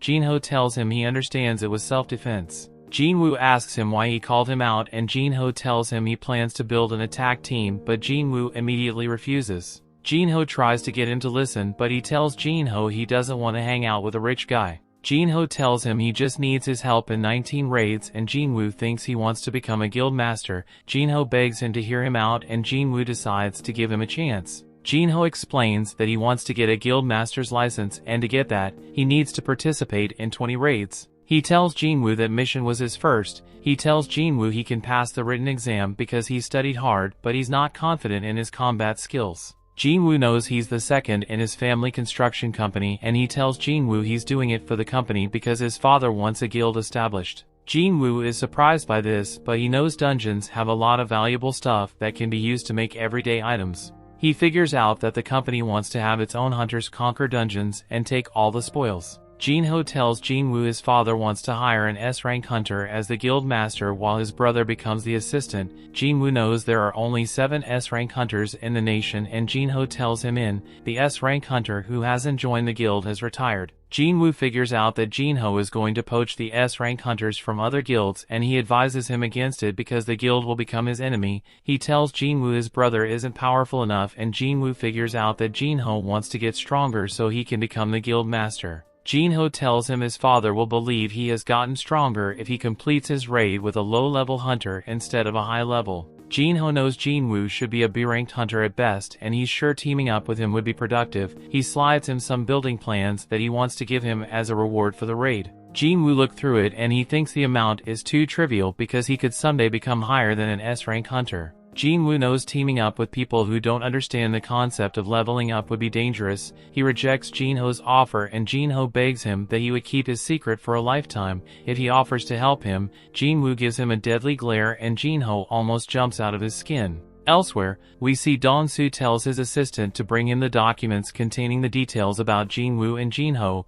His assistant Laura brings it into the room and he's pissed out that his brother lost his life. She tries to comfort him, but he cuts her off and demands for the documents. She hands it to him and he asks her what would happen if he took the life of someone in another country. She can't believe he's considering doing that. She tells him he would be prosecuted by the country if it has treaty laws with hunters. She tells him if the country doesn't, their own country would persecute him. She tells him he can be shown leniency if he negotiates with the government. He tells her to adjust his schedule, but she tells him changes to his schedule will affect the guild's operations. He asks her how his schedule is looking and she tells him it's fully booked. He tells her to clear it for later and she goes to arrange it. He sees that Jin-Ho is a D-rank and Jin-Woo is an E-rank hunter. He hopes they are still alive when he pays them a visit. Back with Jin-Woo, he goes out for his morning routine and Jin-Ah tags along. He's surprised she decided to work out today and she tells him studying all the time will be harmful to her. He thinks she's working out because she ate too much chicken. They go for a jog and Jin-Woo suddenly asks her what she would do with 30 billion. She wonders why he's asking and he tells her it's just a random question. She tells him she would take care of their mom's medical bills and pay off her college tuition fees. He asks her what she would do with the rest and she tells him she would save it up because it was a lot of money. Jin-Woo gets his answer and he tells her to keep up at her own pace. He leaves her in his dust and she can't believe how much stronger a hunter is compared to a human, even though he's at a low rank. Jin-Woo looks through his daily quests and he sees that it keeps counting. When he exceeds the gold, he does more push-ups to confirm and he decides to see how far he can run. Jin-Ah finally catches up to him, but he tells her he's going for another lap and she's dumbfounded. He decides to perform double of his daily quests and the daily quest becomes a secret quest. He accepts his reward for the secret quest and the system gives him a number of boxes to choose from as his reward. He goes for a blessed random loot box and it appears on his hand. It opens up and a miniature sun comes out which turns into a key. The system tells him the location of the dungeon.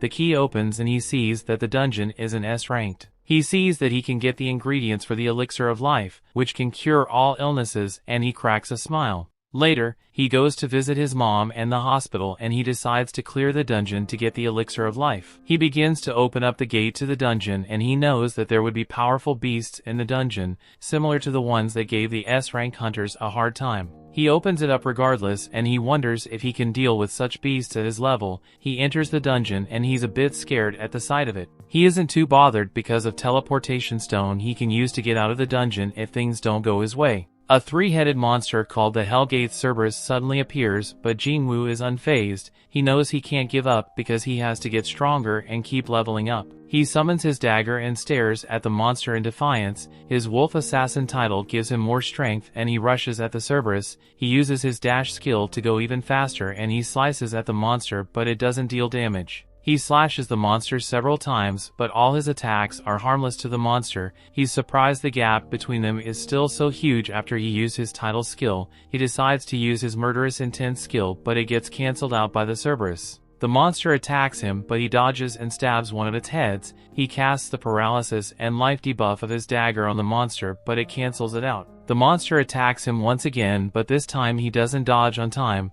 The monster sinks its teeth into his arms and Jin-Woo screams out in pain as he loses some of his HP. The monster throws him down and Jin-Woo is shocked to see he lost a third of his HP just from one of the monster's attacks. The monster is about to squash him, but Jin-Woo dodges and gets back on his feet. The Cerberus uses its rage skill to double all its abilities for 3 minutes and it slashes at Jin-Woo with its paw. Jin-Woo can barely react to the attack before he's hit with so much force and he loses more of his HP. He uses his full recovery skill since he has no choice and attacks the monster. He stabs the monster eye, but the system tells him the monster no longer feels pain. The monster throws him off its head, but as soon as Jin-Woo regains his balance, the monster lands a series of attacks that halves Jin-Woo's HP. The monster keeps attacking and Jin-Woo's HP drops to 30%. His passive skill of willpower kicks in and he gets a 50% damage reduction buff. The monster runs at him and he kicks up some dust to distract it. Jin-Woo hides behind a rock and he's glad the system issues him warning at critical times to prevent his death. He decides to hold out for 3 minutes to let the monster's skill end before he thinks it's too dangerous. He's about to use the teleportation stone, but the monster suddenly attacks him and he loses it. He quickly jumps to safety and the system shows him his HP is quite low. He wonders how he'll survive and he decides to go shopping while the monster looks around for him.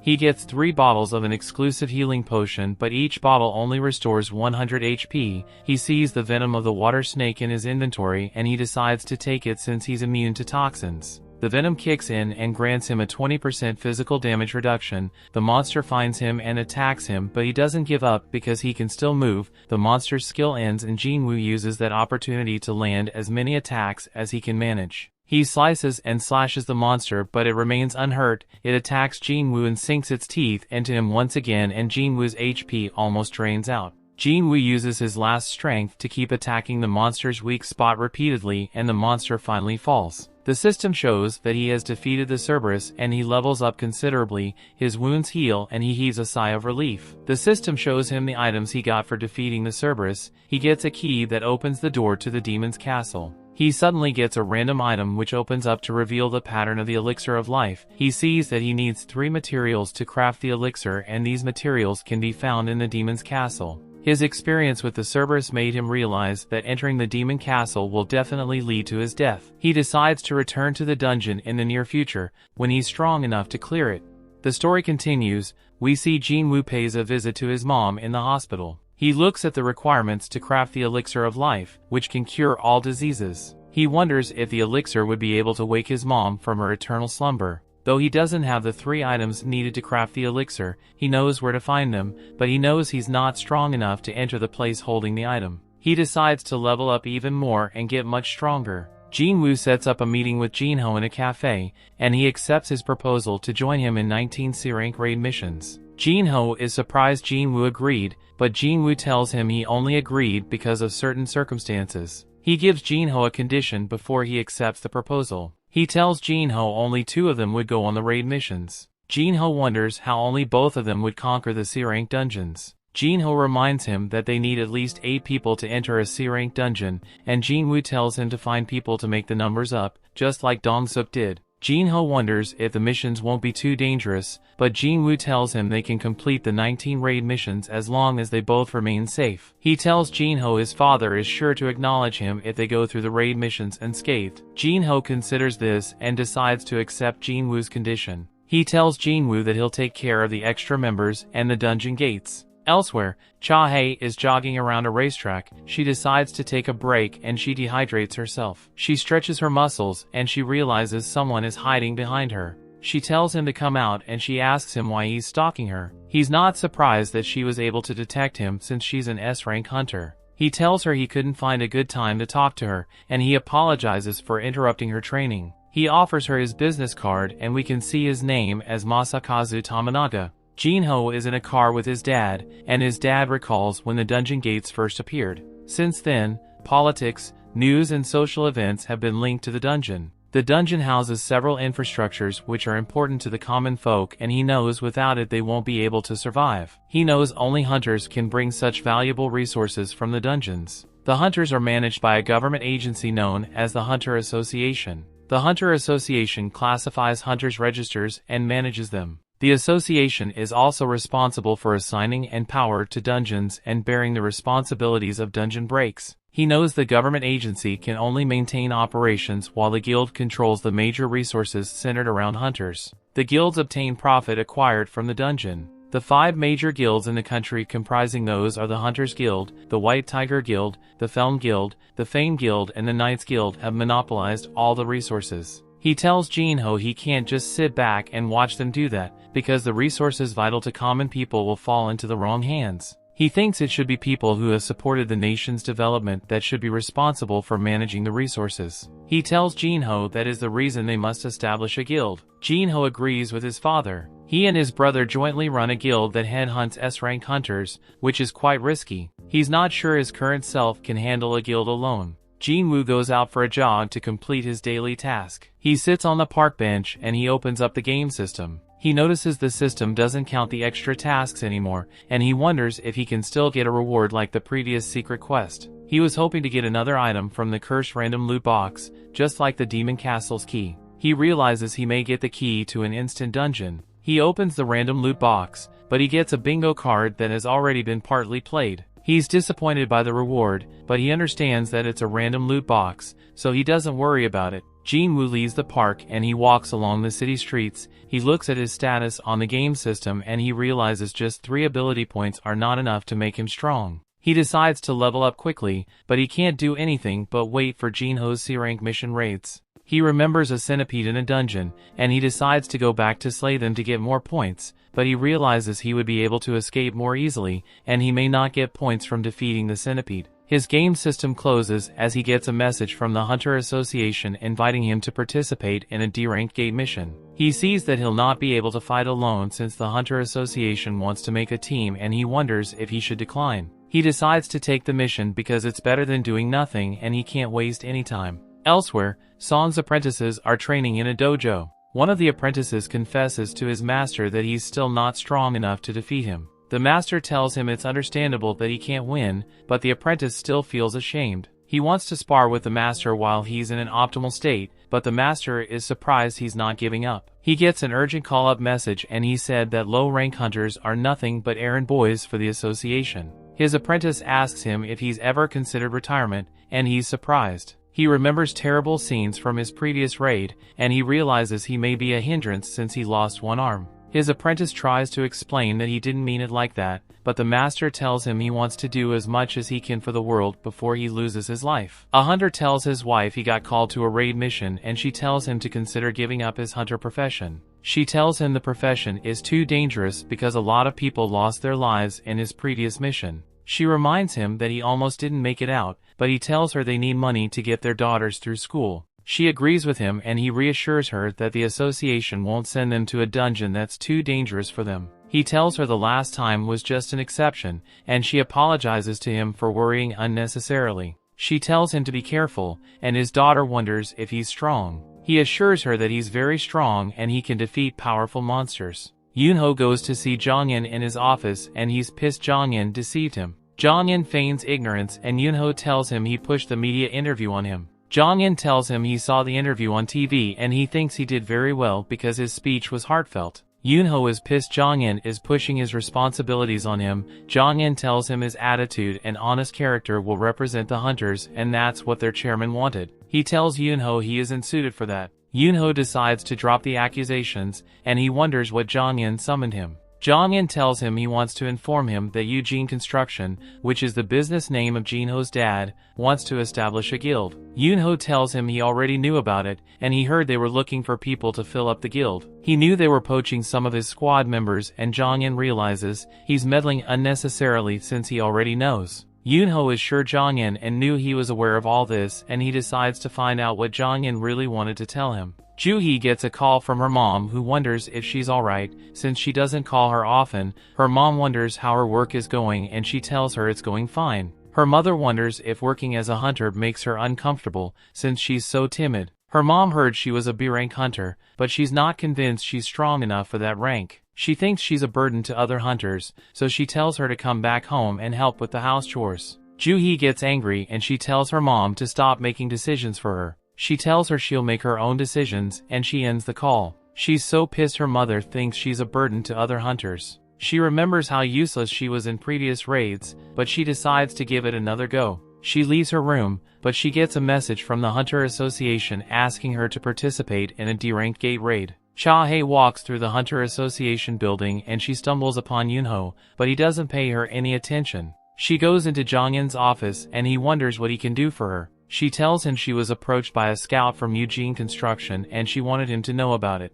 She hands him the business card and she tells him they are launching a new guild and they want her to join them as the guild master. Jong-in figures out that she turned them down and he's relieved. She tells him she saw Yoonho on her way in and she wonders what they were talking about. Yoonho sits in a room alone with a glass of scotch. He remembers his conversation with Jong-in, who asked him about Jeju Island. Yoonho wondered why he asked him about the island. Jong-in reminded him that the island was sealed off since the failed raid, and they gave the public updates about the island annually. He knew people were trying to forget about the island and what it represented. Yoonho could understand why people would want to forget about the island. Jong-in told him he could never forget about that island, no matter how much people praised him for being the strongest hunter. He told him he intended to clear that island in the near future and he needed him to be on the same page. He wanted them all to gain strength and gather allies, so they could sway the public's opinion about the island. Yoonho now understood why he arranged the interview with the media and why he began training new hunters.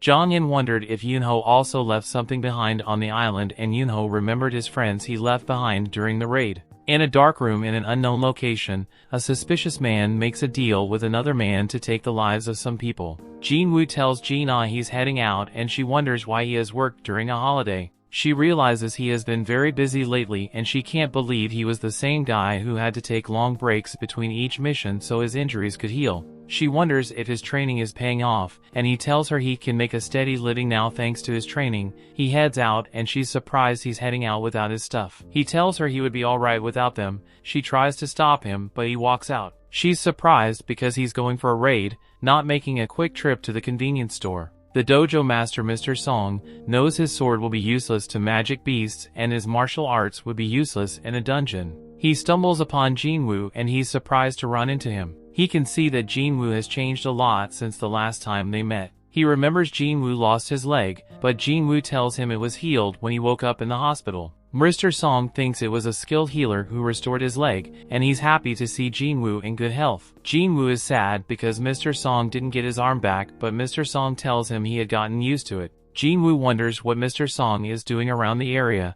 and he tells him he was answering a summon from the Hunter Association. Jin-Woo is surprised Mr. Song was summoned by the association just like him. They arrive at the gate and Jin-Woo sees the hunters who survived the encounter with God. They're too ashamed to look him in the eye because they sacrificed him for their own safety. Song is suspicious that only the survivors from that dungeon were reunited. Joo-hee is so surprised by how much Jin-Woo has changed since she last saw him. A car suddenly arrives at the gate location and 3 prisoners step out of it. They are glad a lady is part of the group. They start hitting on her, but an association hunter shuts them up. An association official briefs them. She tells them the prisoners are substitute hunters who would be joining them for the mission. They are surprised they would be fighting alongside criminals, but the official tells them the prisoners won't cause them trouble since they want to reduce their sentence. She tells them they would be accompanied by a B-rank hunter called Kong Tae-shik, and she assures them he'll be able to handle the prisoners. Jin-Woo suggests that Joo-hee sit the raid out, but she decides to go since he's going.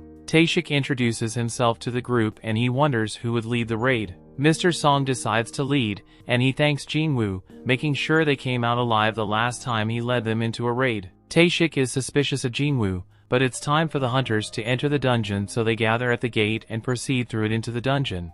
The story continues. We see inside the dungeon, the prisoners are actually doing a good job wiping out some goblins. Mr. Song wonders who the real beasts are and demonstrates his own power. The group of goblins is eventually wiped out and Mr. Song impressed by how much stronger Jin-Woo has gotten. Even Joo-hee points out how Jin-Woo hasn't gotten hurt yet, and she hopes that no one ends up needing her to heal them. Mr. Song is still amazed as even Jin-Woo's aura is different. Tae-shik has the move forward, but they find a split in the path. The dungeon has been much easier than they expected, so they determined that it should be fine to split up. They will be taking on a bit more risk, but they will be able to clear the dungeon faster. Jin-Woo is able to sense that the dungeon boss is down the path on the right side, but he doesn't tell anyone. He hasn't been leveling up much from the weak goblins, so Jin-Woo requests that his group go down the right side path. They split up, but Tae-shik oddly stares at Jin-Woo. Kim's group member is the other coward, and Kim decides that they will have to apologize to Jin-Woo for abandoning him on the first raid.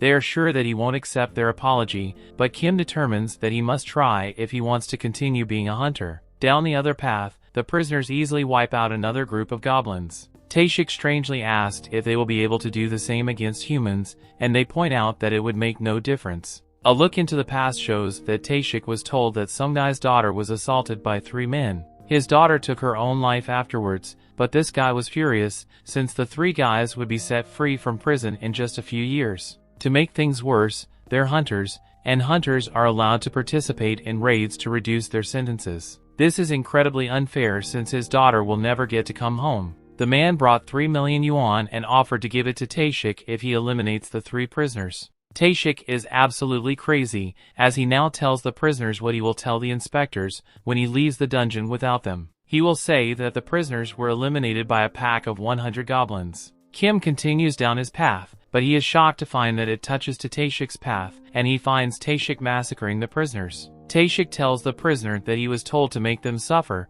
but he is interrupted by Kim. The cold-blooded Taeshik eliminates the last prisoner and decides that he will have to change his plans as he makes his way towards Kim. Jin-Woo thinks about how Taeshik saw him at the hospital and he just hopes that he doesn't remember him. Just then they hear screaming and they rush to find the dead prisoners. Kong has been eliminated as well, and Jin-Woo shocked when he sees Kim in bad shape. Joo-hee heals him, but Mr. Song tells that this was not the work of a magical beast. The weapon used was too sharp and whoever used it avoided finishing him off multiple times. Kim has given up on surviving, but Jin-Woo reminds him that he has a family. Jin-Woo demands that he stay alive, otherwise he won't be able to keep blaming him. Kim uses his last breath to apologize to Jin-Woo and he passes away. Just then, Taeshik tries to eliminate Joo-hee but Jin-Woo stops him. Taeshik is impressed with how fast he is and Mr. Song realizes that Taeshik is responsible for the massacre. Mr. Song is shocked since Taeshik is part of the Hunters Association, but Taeshik just wants to tell them his plan. Instead of blaming the goblins, Taeshik will say that the prisoners eliminated all the other hunters. He will then say that they tried to take him out, but they couldn't do that, which will be why he was the lone survivor. Mr. Song holds Jin-Woo back as he doesn't believe he can take on Taeshik. Mr. Song will fight him instead, but he thinks about how long is the B rank, 1 whole level above him. Joo-hee gives him a strength buff and Mr. Song tries to use his sword skills to take Taeshik down. Taeshik manages to avoid even being touched once and he commands Mr. Song for knowing his stuff. Jin-Woo analyzes the situation and can tell that Mr. Song is managing to hold his own, but he isn't fast enough to win. Taeshik manages to land a devastating blow, but he gets annoyed when Joo-hee quickly heals Mr. Song. Taeshik decides to take her out first, but Mr. Song stops him. Taeshik underestimated the old man, so Mr. Song explains that he has trained S-rank hunters before. His blade is outmatched, but Taeshik points out that the power Mr. Song has been given have their limits. There is no chance a mage type like him can defeat an assassin type, so Taeshik brings him near death. Joo-hee too frightened to heal him, so Taeshik prepares to end Mr. Song's life. Mr. Song uses his fire ability but Taeshik is just too quick. He realized that Mr. Song used his sword to make him lower his guard against magic. Mr. Song was waiting until Taeshik tried to end his life to surprise him with a fire blast.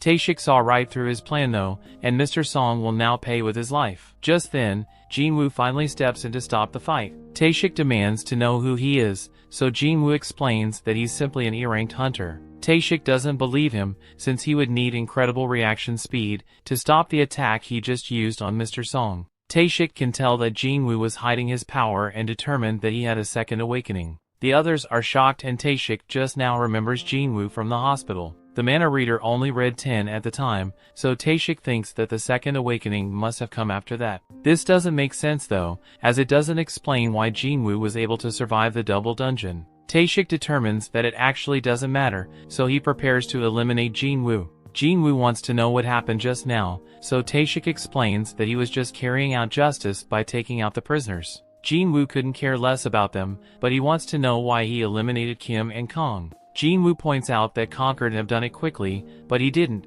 Instead, Taeshik seemed to have tortured and toyed with them. Another look back to when Taeshik spoke with the father shows Taeshik explaining that he has received huge offers to join the largest guilds. However, he chooses to work for peanuts in the Hunters Association. The reason he has chosen this path is because he finds people much more fun to kill than beasts. A fight breaks out between Taeshik and Jin-Woo, and the two spectators are amazed by their blinding speed. Taeshik can tell that they have practically the same build, but he determines he has much more experience fighting high-ranked opponents. Taeshik uses this experience to take control of the fight, but he is shocked when Jin-Woo asks him to be a little less bloodthirsty. It's too late though, as Jin-Woo's system has taken notice. The system, just like last time, informed Jin-Woo that there are people present that want to eliminate him. Jin-Woo is then once again given a quest to eliminate his opponents. Jin-Woo is engulfed by a dark power, but calling this confused since he thinks he should have the advantage in this fight. Jin-Woo instantly attacks, and Taeshik shocked when he realizes that he has been poisoned.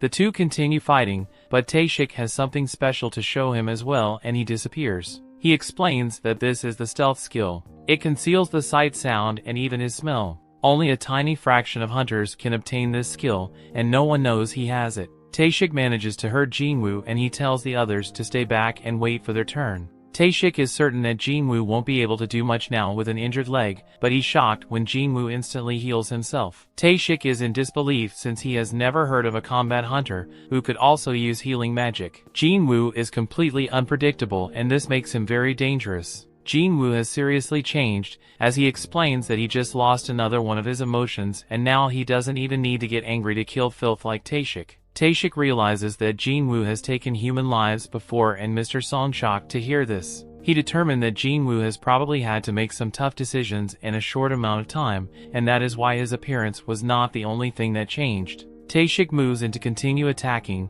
but he is shocked when Jin-Woo was able to track him just by sensing his bloodlust. Taeshik still has a trick up his sleeve, but everything stops when Jin-Woo activates his murderous intent skill. Taeshik is surrounded by darkness, and he is stunned when Jin-Woo's blade pierces his chest. As Taeshik's life fades away, he points out that he and Jin-Woo are the same. They are both killing machines, and the only reason why he is dying is because he was simply weaker than Jin-Woo. Taeshik still wants to know what Jin-Woo is. He has assassin skills, healing and debuffs, and Taeshik has never heard of someone like that. Jin-Woo doesn't tell him anything, but Taeshik points out that Jin-Woo was able to eliminate him, so his E-ranked act is over. Jin-Woo decides to tell him something and just explains that he is someone that gets stronger with every fight. Taeshik can tell that Jin-Woo will keep getting stronger and stronger, but he has a warning for him. If he goes too far searching for more and more power, that same power might take control of him. Jin-Woo's quest is complete, and he got some rewards. Jin-Woo has noticed that the stronger he gets, the more he feels like something inside of him is falling apart. His friends thank him for saving them, but Jin-Woo tells them to leave the dungeon. They are shocked to hear that Jin-Woo plans to clear the dungeon alone, but they realize that he is strong enough to do it. Outside, Jin-Chul is shocked to hear that Taeshik was killing in secret. He is shown the only survivors of the mission Taeshik was on, and he's surprised to find that one of them is Jin-Woo. He apologizes for what happened, but more importantly, he wants to know who was the one that defeated Taeshik. Jin-Woo realizes that he won't be able to keep his secret anymore, which means he will have to cancel his deal with Jin-Ho. Just before he admits to everything, Mr. Song lies and says that he was the one that eliminated Taeshik. Mr. Song is only a C rank, so he explains that he only won the fight because he had the help of a healer. Jin-Chul is skeptical as Taeshik was a top B rank hunter, but he accepts Mr. Song's answer. Just then, Jin-Woo reminds himself that he cannot get overconfident. He could until before, but Jin-Chul was an A-rank hunter. He can sense his immense power now, and he can tell that it is current strength. He wouldn't stand a chance against this guy in a fight. Mr. Song determines that Jin-Woo has a good reason for keeping a secret, so he tells Jin-Woo that this is just him paying him back for what happened in the double dungeon. That night, everything has been settled, and Ju-hee wonders if Jin-Woo remembers the stone he gave her. The story continues. We see Jin-Woo and Ju-hee take a little walk while they discuss how much Jin-Woo has changed. Ju-hee is the complete opposite of him, as she hasn't changed at all, and she realizes that she is too timid to be a hunter. She should really be participating in A-rank raids, but she chooses the lowest rank ones instead. It's not terrible since it allowed her to meet Jin-Woo, and she began healing him. He would always get hurt, but she could never forget how his eyes always had that determined look in them. Ju-hee returns the crystal he gave her and reveals that she will be retiring. She will be going back to live with her parents, but the two agree to hang out if they ever see each other again. A look back shows that Jin-Chul was very skeptical of Jin-Woo. He didn't believe that an E-rank like him could defeat the B-rank Taeshik. Jin-Woo was already found to not have had a reawakening though, so Jin-Chul just let him be. He did, however, issue him a warning. Dong-suk's brother Dong-soo has heard that Jin-Woo and Jin-ho were the only survivors after his brother was eliminated, so he may be coming after them.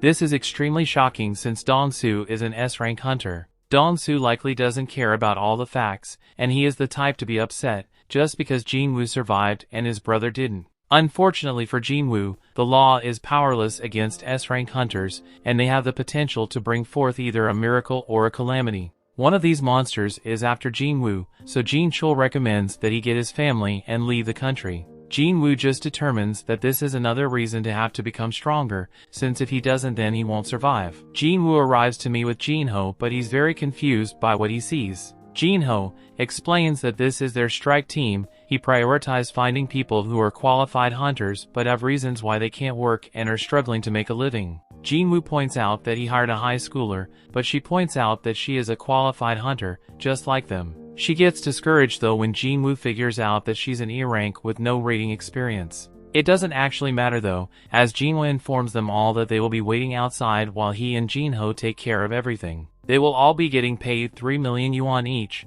which is a great deal since they won't actually be doing anything. The only thing is that they can't tell anyone about it, otherwise they will have to pay back 10 times the amount they were given. Jin-Woo received a stealth runestone for defeating Taeshik and he uses it to learn the stealth skill. Jin-ho is ready to go and Jin-Woo's shocked to see that he has put on some more insanely expensive armor. Jin-Woo proves how illogical it would be to wear that armor and demand it's take it off. Jin-Woo allows him to at least keep the helmet though, and the two enter the portal. The other hunters think they are crazy for going into a C-rank dungeon alone, but they don't really care since the contract is already finalized. Jin-Woo's sister wonders where her friend Sung-Yi is, and we see that she's the high schooler on Jin-Woo's strike team. The hunters discuss how full strike team would take 2 hours to complete this raid, so when they see you appear out of the portal, they assume that they just ran away. Of course they are shocked to see that the gate is closing after they exit, which means that they have cleared the dungeon. The hunters stare in disbelief, but Jin-Woo just tells them to hurry as he wants to go to another portal. Their goal is to hit 3 raids in one day, but the hunters are all still shocked that they even completed one. During another raid Jin-Woo destroyed a bunch of goblins, while Jin-ho finishes up mining, Jin-Woo finishes up the goblins and levels up. The next raid is a success as well and general levels up even more. Days passed and the two just keep clearing dungeons by themselves. They begin to face stronger and stronger monsters, but Jin-ho can tell that Jin-Woo is getting much stronger as well. Jin-Woo's stealth skill is really useful and his dash skill levels up. He earns a couple more skills and finds that they're really powerful when he uses them on a wolf. Jin-Woo has a bunch of new skills now, but not enough mana to use them for very long. He takes a potion for this and decides that he will focus on increasing his intellect ability going forward. He also decides against returning to the Demon Castle right now, since he would consider himself to only be somewhere between a B rank and an A rank hunter. Just then, the system reveals that he has reached the required level for a job change quest. Elsewhere, the manager of another guild named Sang-min is told that there's a strike team spending double the market rate for the rights to buy some C-rank gates. Their leader is the rich kid Jin-ho, but their team seems to have just been thrown together. On recognizes the name Jin-Woo from the double dungeon incident, and he gets a feeling that there's something interesting going on. Elsewhere, Jin-Woo and Jin-ho emerge from another portal victorious. Jin-Woo wonders if Sung-Yi has some kind of eye problem, but she says it's nothing. Back with Sang-min, his assistant is shocked to hear that he thinks that Jin-Woo has reawakened. Jin-Woo managed to survive 3 major disasters. There was a large body count every time, but he was always among the survivors. Reawakening is the only way this could be possible, so Sang-min heads off to scout the promising rookie. Sang-min arrives at the portal Jin-Woo's in, but he is shocked to see that it looks like some kind of picnic. Sung-Yi explains that the area is off limits, and must point out to them that she is a hunter. She admits to being part of the strike team, and Sang-min is shocked to realize that Jin-Woo left the entire group behind to enter the dungeon himself. Sang-min thinks Jin-Woo might be his biggest find yet, but he surprisingly just leaves. The guys emerge from the gate and Jin-Woo reveals to Jin-ho that he's busy tomorrow. He won't be able to go on any raids, so they hold off on a few of them. We then get a glimpse of a very strange scene, and Jong-in wakes up from the nightmare. He takes a look at some paperwork and determines that it's almost time for the reconnaissance mission on Jeju Island. Jin-Woo finishes up his day of raiding and Sang-min introduces himself as the manager of the White Tigers Guild. The White Tigers Guild is one of the country's best, and they're always on the lookout for promising new talent. Sang-min thankfully gets right to the point and offers to pay Jin-Woo double what Eugene Construction is paying him if he joins his guild. Sang-min is confident that an E-ranked could never reject this offer, but he is surprised when Jin-Woo wants to know how much the White Tiger Guild headquarters is worth. It's worth 50 billion, so the guy is shocked when Jin-Woo reveals that the construction company is giving him a building worth 30 billion. Jin-Woo shows him proof, but Sang-min reveals that he isn't qualified to offer them their 50 billion building. Jin-Woo leaves as he has lost interest, but he does want to know how Sang-min heard about him. Jin-Woo strikes fear into this guy but making sure that he wasn't snooping around and he disappears. Sang-min realizes that Jin-Woo used stealth to cut him, and he is shocked when he thinks about how Jin-Woo is a reawakened with the stealth ability. Jin-Woo tells him not to turn around, so Sang-min explains that he was just investigating who was buying up so many gates. Jin-Woo demands to know who else knows about him, but Sang-min explains that it's just him and one of his subordinates. Jin-Woo warns that if people start hearing about him, they will be the first people he suspects. Sang-min agrees to keep everything a secret, so Jin-Woo reveals himself again. Jin-Woo has to keep buying the gates for a while, but this causes problems for the guild, since they need to train recruits. Jin-Woo agrees to let them buy 3 gates from him, but Sang-min is shocked when Jin-Woo tells him that they will have to pay 300 million yuan for each. The guy begs him to lower it to 200 million and Jin-Woo surprisingly agrees. The two make the deal for 3 gates, but their interaction is not over yet, as Jin-Woo wants to give him something. He tells Sang-min to close his eyes and open his mouth, so Jin-Woo gives him a potion to heal the cut on his face. Jin-Woo reveals that he trusts Sang-min, but he reminds him to keep his mouth shut. Sang-min's assistant wonders how things went, and Sang-min tells them that he thinks that Jin-Woo might be an even bigger deal than he thought. The next day Jin-Ho confirmed that they have received the 600 million yuan. Jin-Ho point out that they were going to cancel those gates anyway, so he can't believe that Jin-Woo managed to get so much for them. Jin-Ho wants to know more, but Jin-Woo explains that it's a trade secret. Back with the White Tiger Guild, Sang-min realizes that Jin-Woo scammed him, as several C-rank gates appeared and they are all selling for less than 70 million yuan. Jin-Woo sends him a message stating that they're even now for Sang-min spying on him. Sang-min realizes that Jin-Woo is not someone to be messed with, but he's glad to have gotten his contact information. Elsewhere, we see that Jin-Woo moves on a road trip as he goes to find out what his job change quest is all about.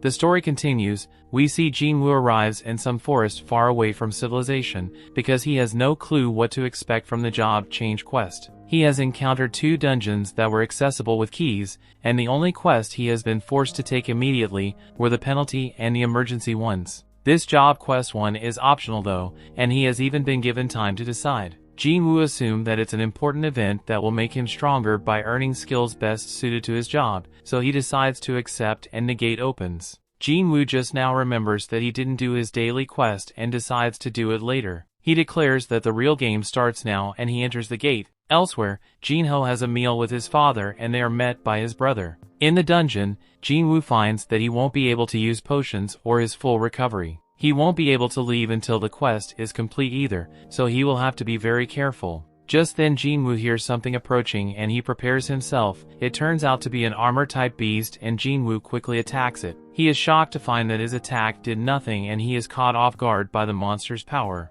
Jin-Woo lands another attack, but it's no good. He dodges several attacks and declares that he has fought more powerful creatures with even harder exteriors. Jin-Woo then uses his bare hands and tears the monster apart. Jin-Woo isn't too happy though, since he pretty much wasted one use of his Fatal Strike skill. He can't be upset for too much longer though, as he has company. Back with Jin-Ho, his father wonders how Jin-Sung's efforts to establish the guild are going. He has heard that every S-rank he sent an offer to ended up declining. This is true, but Jin-Sung explains that he's in talk with hunters from other countries. Jin-Ho realizes that this will be more competition for him, and he is shocked when Jin-Sung reveals that he knows he has been working on something in secret. He knows that Jin-Ho has been trying to establish himself by buying up C-rank raids, but he warns Jin-Ho not to get in his way. Jin-Ho doesn't say anything, but he is sure that Jin-Sung wouldn't be talking this way if he knew how powerful his partner is. Back in the dungeon, Jin-Woo was putting in work destroying the monsters. He determines that he will have to rest soon, but he senses something and eliminates another monster. He can't believe that it was using stealth, and on top of that, a mage that can use light magic has appeared. This is all pretty strange as Jin-Woo feels like the armor on the first monster combined with the skills of these monsters makes him feel like he's revisiting his old battles. The quest is much tougher than he expected, but he once again analyzes the situation mid-battle. He goes over what it will take to defeat each one of his enemies. The armored one won't take damage without enough strength, and the stealthy one can be detected without enough perception. The mage needs to be countered with intellect, but Jin-Woo hasn't increased that stamp very much. His fatigue is building up quickly, so he will have to end the fight soon. Elsewhere, we see that Jong-in meets with the other hunters as they are ready to head to Jeju Island. Back in the dungeon, Jin-Woo managed to defeat the monsters. He finds that he has received the chest plate and realizes that he hasn't done much with gear yet. Jin-Woo puts some on and is glad to see that it can go invisible and it doesn't restrict his movement. Jin-Woo's level has gone up, and he also has plenty of golden items. His fatigue has recovered as well, so he continues through the dungeon. Jin-Woo opens a giant door and a gust of wind that comes out of it gives him the chills, inside of some kind of throne room, and he is shocked by what awaits him. The sound he hears and the presence he feels makes his entire body remember something. This pressure he feels is on the same level of what he felt during the double dungeon. Jin-Woo is in disbelief since all that intensity is coming from one opponent. This enemy is a knight commander named Igris. His name is in red, and Jin-Woo determines that this guy is nothing like any enemy he's ever fought before. Igris intently attacks with intense speed, and Jin-Woo shocked to see that this guy chops through pillars like they are tiny tree branches. This monster quickly overpowers Jin-Woo with his next attack, and Jin-Woo has no chance of keeping up with him. He gets tossed around, and Jin-Woo is in disbelief at how much of an insane monster this guy is. Jin-Woo shows immense speed of his own as he throws a flurry of attacks,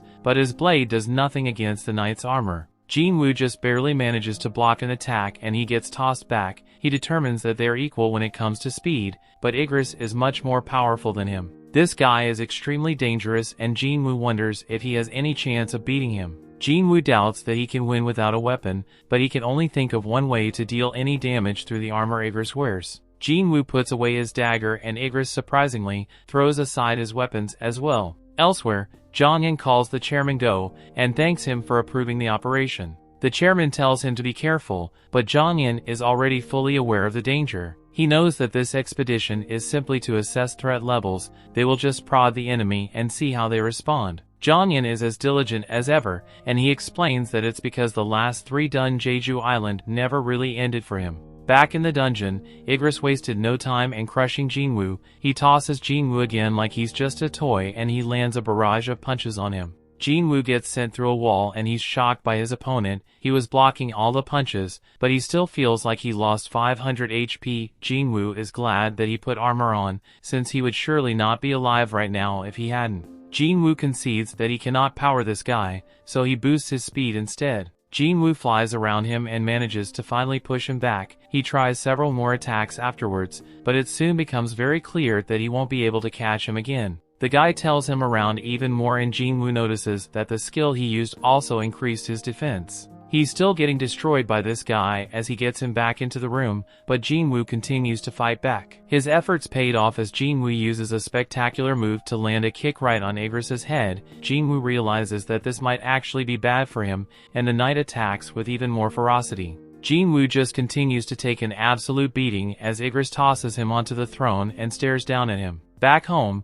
Jin-Ah leaves some dinner for Jin-Woo and goes to study. We then also get a look at Jin-Woo's mother at the hospital. Back with Jin-Woo, he's in really bad shape as Igris takes his sword and prepares to end Jin-Woo's life. He ruthlessly goes in for the finishing blow, but Jin-Woo shockingly stops him with one hand. Jin-Woo declares that he hasn't lost yet and pushes Igris back. He summons his blade and manages to stab the knight through the opening in his helmet. Jin-Woo then uses all the power he has to push Igris' back and pushes them up against the wall. Igris tries to use Jin-Woo's blade, but Jin-Woo points out that his dagger doesn't change owners, it just goes back to his inventory where he can summon it again. Jin-Woo sends his blade through the Igris' skull, but the attack is too shallow. He determines that he has to go deeper, so he uses all the power he has left to push a blade further into the Igris. Jin-Woo uses every fatal strike he has and lands the most powerful strike he has ever dealt. Igris has gone completely limp. Jin-Woo removes his blade and a notification reveals that he has won the fight. Jin-Woo realizes that there was a huge gap between them in every category, and determines that him winning was really a fluke. If he made even just one mistake, he would have died. Jin-Woo then receives 4 rewards. One is 1.5 million gold and another is the S-rank helmet that Igris wore. The key to the demon's castle was S-rank, but Jin-Woo has never had gear that was this high quality before. Amazingly, the helmet boosts his stats and reduces damage taken by 15%. Jin-Woo also receives a rune stone for this skill called the Ruler's Hand. The final reward is an instant teleportation stone. It can't go into his inventory, so he wonders why he would be given one right now. It wouldn't make sense to be given one after clearing the dungeon, so Jin-Woo wonders if the job change quest isn't actually over yet. Just then Jin-Woo was shocked to see several portals open. A notification pops up and reveals that the job change quest actually begins now. Jin-Woo was instructed to survive as long as possible, so he can earn advancement points. These points are required so that he can be assigned to a higher class, but Jin-Woo has no clue what that means. A timer pops up and Jin-Woo realizes that he will be facing infinite waves of enemies. He's glad to see that his opponents aren't as strong as Igris, since he is sure he would have been overwhelmed in mere seconds. Jin-Woo is sure that he can handle these guys, but can't help but point out that there are a whole bunch of them. Jin-Woo's fearless though, and charges right at them. We then watch as the other hunters fly off to Jeju Island. After some time we return to see that Jin-Woo is still fighting, as the gate just keep tossing out more enemies. The real goal of this quest is to last as long as possible, so Jin-Woo uses his stealth skill. He decides to manage his mana so he can buy himself as much time as possible. Jin-Woo's plan is completely ruined though when a mage breaks his stealth. Jin-Woo goes right back to fighting, but things are even worse than before since he won't be able to use stealth or murderous intent anymore. Jin-Woo takes his sword right to the back and he is shocked when he realizes that it's only been 5 minutes. Things are getting far too dangerous, and Jin-Woo determines that he won't be able to continue. He hates to do it, but he decides to teleport out of the dungeon. Before he can know, a monster knocks a stone out of his hand. Jin-Woo is in real trouble now as the huge group of enemies descend on him. The story continues. We see Jin-Woo continues to get thrashed about by the monsters and there is no way out now that he has lost the teleportation stone. The only way he will be able to survive is if he defeats them all, so Jin-Woo gets back to fighting. It's a pretty dire situation though, as the stamina is at its limit and he can't use stealth or murderous intent. Of course, our protagonist never gives up and he's determined to survive. Jin-Woo continues to fight for his life, and he thinks about how he has lived his entire life at the bottom. He could never give up on striving for more, and this moment is no different. Jin-Woo's knuckles are all messed up and his heart begins to race. Just then, the monsters start talking. The voices talk about how Jin-Woo's nickname is the weakest hunter of all mankind, as he gets it several times. The voices mock him for once having to go to the hospital after going through an E-rank gate. Just then the imaginary Mr. Song and Joo-hee appear, and they tell Jin-Woo to stop forcing himself to fight. Jin-Woo's younger self appears after that, and he tells Jin-Woo that he has come a long way already, so that should be good enough. His old self can't even recognize the new Jin-Woo as he is much taller and in much better shape. However, he explains that the changes were only on the surface. Deep down Jin-Woo was still weak and he is about to die again. The old Jin-Woo declares that Jin-Woo will always just be an E-rank hunter, a dreamer who never learned his place in the world. Jin-Woo manages to avoid some attacks, but he can't manage for long, as he gets crushed. Young Jin-Woo tells him that this is what he deserves, since he was so quick to think that he was ready for this kind of fight. These words begin to convince Jin-Woo as he wonders if he really hasn't changed. Just then, a notification reveals that the time is up on his daily quest, and he will have to be penalized for not completing it. Luckily, this means that he will be taken to the penalty area. Jin-Woo now realizes that luck really is a factor in skill, and young Jin-Woo determines that whoever is behind all this doesn't want him to die just yet. He says goodbye and Jin-Woo was taken to the penalty zone. When he arrives, he is grateful that this penalty saved his life. Jin-Woo wonders though if it really was luck or if it was the system keeping him alive. Jin-Woo decides not to overthink it, and he uses some potions to recover his stamina. Unfortunately, a notification explains that if he is too seriously injured, potions won't restore his HP. he will either have to wait to heal naturally or try and get restored by leveling up. Just then a bunch of those monsters from before appear, and Jin-Woo declares that as long as he doesn't die, any pain he feels will only make him stronger. Back home, Jin-Ah notices that Jin-Woo hasn't returned, and she wonders if he got a girlfriend. She determines that that would be impossible, and she just hopes that he will remember to be there for her guardian-teacher meeting. Back with Jin-Woo, he has defeated the monsters he was once terrified of and has recovered his health from leveling up. He has 10 minutes left in the penalty zone, so he uses it to buy the Night Killer dagger. This weapon is perfect as it deals 25% more damage to armor-type beasts. Jin-Woo uses the ruined stone he got from fighting Igris, and it gives him the active skill called Ruler's Hand. Surprisingly, it doesn't use any mana, and it allows him to affect objects without touching them directly. He remembers Igris using this on his sword,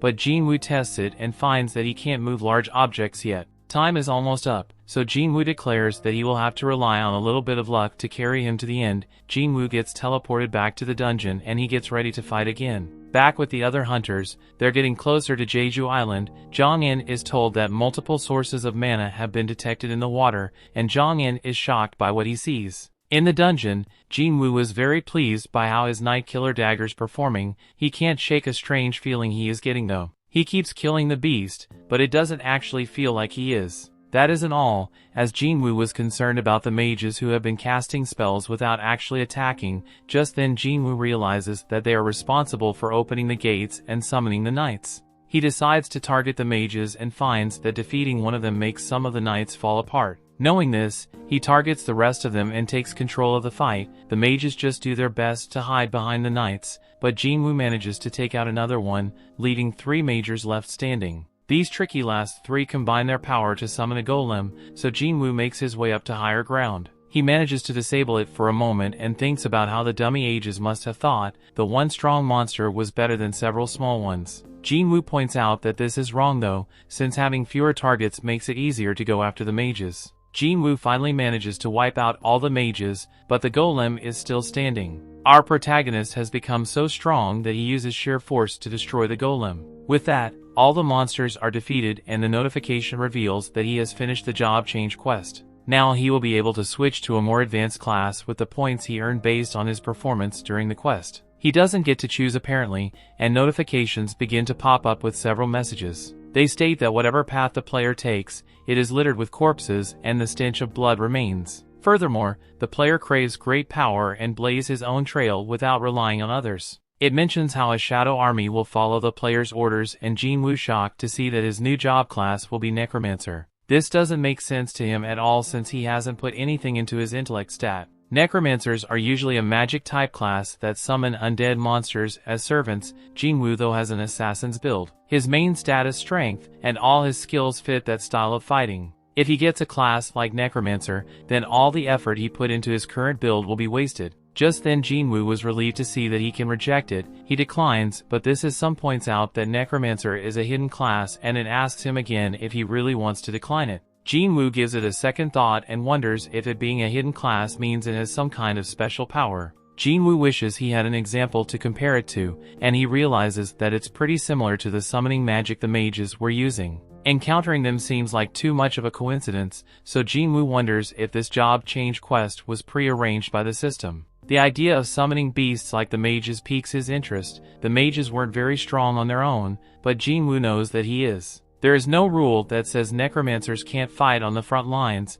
which is what he would do. Jin-Woo determines that if classes work like stats do, then as he levels up, his skills and necromancy will too. This means that the shadow army the system talked about will likely become stronger as a result. Jin-Woo gets excited about the idea of no longer solo leveling and he accepts the necromancer class. Just then a dark power bursts from beneath his feet and the system starts awarding him points based on his performance. Jin-Woo did amazingly well during the quest, so his total advancement points exceed the class threshold. The dark power erupts even more and Jin-Woo begins to flow, and the advancement is soon complete. Jin-Woo was then shocked when he sees that he already moved on from the Necromancer class all the way to the Shadow Monarch class. He also receives unique class skills and 10 ability points. Jin-Woo wonders if the quest is finally over, but he begins to hear sounds that seem to be coming from people that are in pain. Jin-Woo can now see a dark shadow coming from the monsters, and he's able to use his skill called Shadow Extraction on them. First, he must designate a command word, so he chooses arise. As soon as he says it, Jin-Woo ecstatic to see the first members of his shadow army. Aside from shadow extraction, Jin-Woo also has a skill called shadow storage. Shadow extraction lets him drain some of his mana to create shadow soldiers. Shadow storage allows him to hold onto those shadow soldiers and summon them whenever he wants. The only thing Jin-Woo needs to be mindful of is that the extraction can fail depending on the strength of the target and the time since death. There is more to this ability, as Jin-Woo sees that he summoned both the knights and the mages and they come in different ranks too. Jin-Woo gets excited when he wonders if he can even extract S-rank shadows, and if its strength reflects how strong they were in real life. Jin-Woo rushes to Igris and finds that extraction is possible. There is a limit to the number of extractions and how many he can store, so Jin-Woo releases 11 soldiers. Jin-Woo turns back to the Knight Commander, Igris the Blood Red, and says the word arise. Igris's shadow begins to emerge, but a large burst of power pushes Jin-Woo back and the extraction fails. Jin-Woo only has 2 more tries left, but his second attempt fails as well. Back at the Hunters Association, President Go reminds Jin-Chul that hunters can never grow their power unless they undergo a reawakening. That is why they train their combat techniques and gather allies. Back with Jin-Woo, he speaks Igris and reminds him that he is a warrior, cutting down foes with his sword as his life purpose, and Jin-Woo is sure that he doesn't want to just sit there and rust away. Jin-Woo declares that if Igris needs someone to dedicate his sword to, then he should serve him. Jin-Woo uses his last attempt and once again tells Igris to arise. A huge amount of power bursts from Igris's corpse, but this time it's different. Igris's shadow emerges and Jin-Woo was allowed to give his level 7 knight a name. Jin-Woo honors the knight and gives him his old name Igris. At the same time, President Go explains that reawakening happen every day and he hopes that this will bring forth the hunter that defies all expectations. In this moment, Igris and the rest of Jin-Woo's shadow army kneel before him. Jin-Woo is amazed by the sight and declares that they are all with him now. Back with the other hunters, they have finally arrived on Jeju Island. Jonghyun is examining what are the red ants from the terrible raid and he is shocked to see something that has never happened before. He declares that the monsters are evolving and we see that the ant has grown wings. Season 2 started with Jin-Woo, who is awoken by his sister, who reminds him that he has to meet with her teacher. Gina can't even recognize her brother, and we see that Jin-Woo has grown since we last saw him. Jin-Woo just wants to look respectable in front of the teacher, but his new look has all the schoolgirls admiring him. Gina reminds Jin-Woo that he doesn't have a girlfriend, and offers to introduce him to some of her desperate friends. Jin-Woo isn't interested in those hideous gargoyles, and he finally meets with the teacher. The teacher compliments Gina endlessly for being such a good role model to the other students, and even reveals that Gina's exam scores will get her into any medical school she wants. The teacher only has one concern. She wants to know if Jin-Woo will allow Gina to become a hunter if she goes through an awakening. Jin-Woo instantly says no, so the teacher has a secret request. Outside, Sung-Yi is shocked to find Jin-Woo waiting for her. He reveals that he's Gina's sister, but Sung-Yi already knows what he wants to say. She declares that she won't be going back to school no matter how much her teacher wants her to, and she definitely won't be quitting hunting. Jin-Woo points out that she's only an E-rank hunter, and there's no way she can make a living hunting. Sung-Yi is quick to point out that Jin-Woo is also just an E-rank, but Jin-Woo has had enough. He reveals that he actually isn't here to convince her to quit hunting, and he tells her to come with him. Elsewhere, Inspector Woo welcomes home the hunter Dong-Soo. Dong-Soo would rather be anywhere else than Japan, but he has important business to take care of. Woo wonders if he's here to meet with a certain 2 hunters, but Dong-Soo is insulted by the question. He doesn't plan to just meet with them, he wants revenge. Dong-Soo declares that he plans to do terrible things to Jin-Woo and his friend, and he will do it inside of a dungeon where no one will know. Dong-Soo tells Woo that him and his surveillance team can just pretend that they don't know about his plan. That is, unless weaklings like them want to try and stop him. Woo explains that his only job is to monitor hunters who may pose a risk to public safety, and the 2 men part ways. Back at the Hunters Association, we see that Choi has returned from Jeju Island, and they discovered something alarming. The red ants have developed wings and can now travel with them. They can only go a short distance right now, but if they evolve further, then they might even be able to leave the island. Their infestation could lead to a nationwide disaster, so Chairman Go decides that he will have to look into the matter. Back with Jin-Woo, we see that he has brought Sung-Yi to a dungeon raid that was set up by On. It's actually a training exercise for some young hunters, and On has agreed to let Jin-Woo and Sung-Yi participate. Their conversation is interrupted by the tank of the strike team, who is tired of waiting. His name is Kim Chu and he's an A-rank tank. He is serving as the leader of the strike team for the training mission, but he's upset about having to babysit the E-ranks Jin-Woo and Song Yi. Aside from the A-rank Kim Chu, there will be 5 B ranks on the strike team and 2 C ranks. We then learn that Jin-Woo wanted to show Song Yi how brutal raids can be during the mission. He was hoping it would make her reconsider being a hunter, but he realizes that his plan might not go so well after seeing how many powerful hunters are on the strike team. If they succeed too easily, then it will completely defeat the purpose. Lee knows how strong Jin-Woo really is, so he asks him to limit his participation so the rookies can get a good training session. Everyone heads into the dungeon, but Jin-Woo instantly senses that something is wrong. To everyone's surprise, the dungeon portal changes color and Jin-Woo realizes what this means. He quickly grabs onto Sung Yi and tries to get out of the dungeon. It's a struggle, so Jin-Woo urgently instructs On to contact the primary strike team immediately. Jin-Woo is pulled back into the portal, and we see that Beck is horrified to hear about what's happening. He is told that a C-rank gate has turned red. This should be impossible, so Beck decides that he must go there immediately. In the dungeon, everyone is shocked to see that the gate has disappeared and they're in a strange place. Kim Chu explains that it's all because of the red gate. Jin-Woo reveals that unlike a typical gate, once you step through a red gate, it takes you to a dungeon completely isolated from the outside. No one can leave it until the boss is defeated or a dungeon break occurs. No one can even send help from the outside. That isn't all, as the magic beasts inside red gates are much stronger than normal. Just then an attack comes flying at Sung Yi's head, but we see that someone else collapses. A rookie is stunned and mesmerized as she sees that Jin-Woo just managed to save Sung Yi's life. The attackers turn out to be ice elves and they attack from so far away that the average hunter wouldn't have been able to detect it. Jin-Woo is no normal hunter and he determines that the elves attack the weakest members of the strike team first. That was the guy that just got deleted and Sung Yi. These elves are pretty confident in themselves, but Jin-Woo is furious. Sung Yi asks about their opponent, so Jin-Woo explains that because of the cruel nature of these elves, hunters call them something more befitting of demons. They call them ice slayers. Kim Chu realizes how dangerous this situation is, but he knows that he won't be able to protect everyone himself. Because of this, he decides to form a second group, but Jin-Woo thinks this is strange. Kim Chu frames it as a way to raise their chance of survival, and guarantees that anyone who follows him will make it out alive. However, Jin-Woo knows that he just wants to leave some of them behind. Several members vow to follow Kim Chu, but he rejects one of the other hunters.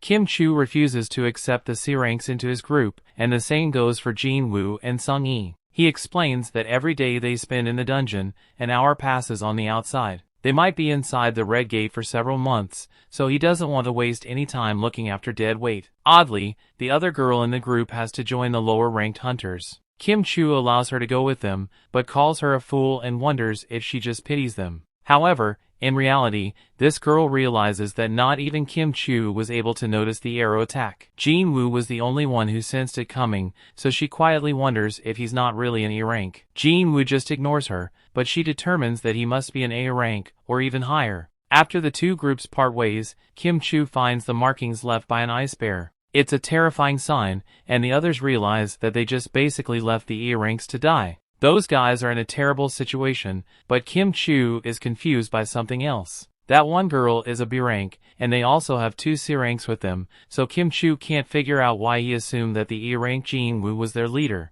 Just then their group is confronted by several bears, and Kim Chu instantly shows his value as a tank. A bear gets destroyed trying to attack him, and Kim Chu quickly ends its life. The battle isn't over however, as several bears remain. Back with the other group, the girl named Park points out that there are claw marks all around them. They are clearly in bear territory, so she thinks that they should go back, but Jin-Woo says that's exactly why they must keep going forward. If they really are in bear territory, it means that they will only have to worry about bears. That is much better than dealing with intelligent enemies like the ice elves. Park is amazed that Jin-Woo was able to think so far ahead and apologizes to him. Jin-Woo retrieves a coat for her and everyone is stunned to see that he just used summoning magic. This is because even high-ranked hunters have trouble storing more than 2 or 3 low-level items. Jin-Woo gets coats for them all and Sung Yi wonders just who Jin-Woo really is. Jin-Woo doesn't reveal his true power and simply says that it's his fault for bringing her here. The least he can do is keep her safe and all he asks is that she not asks him any questions about what he really is.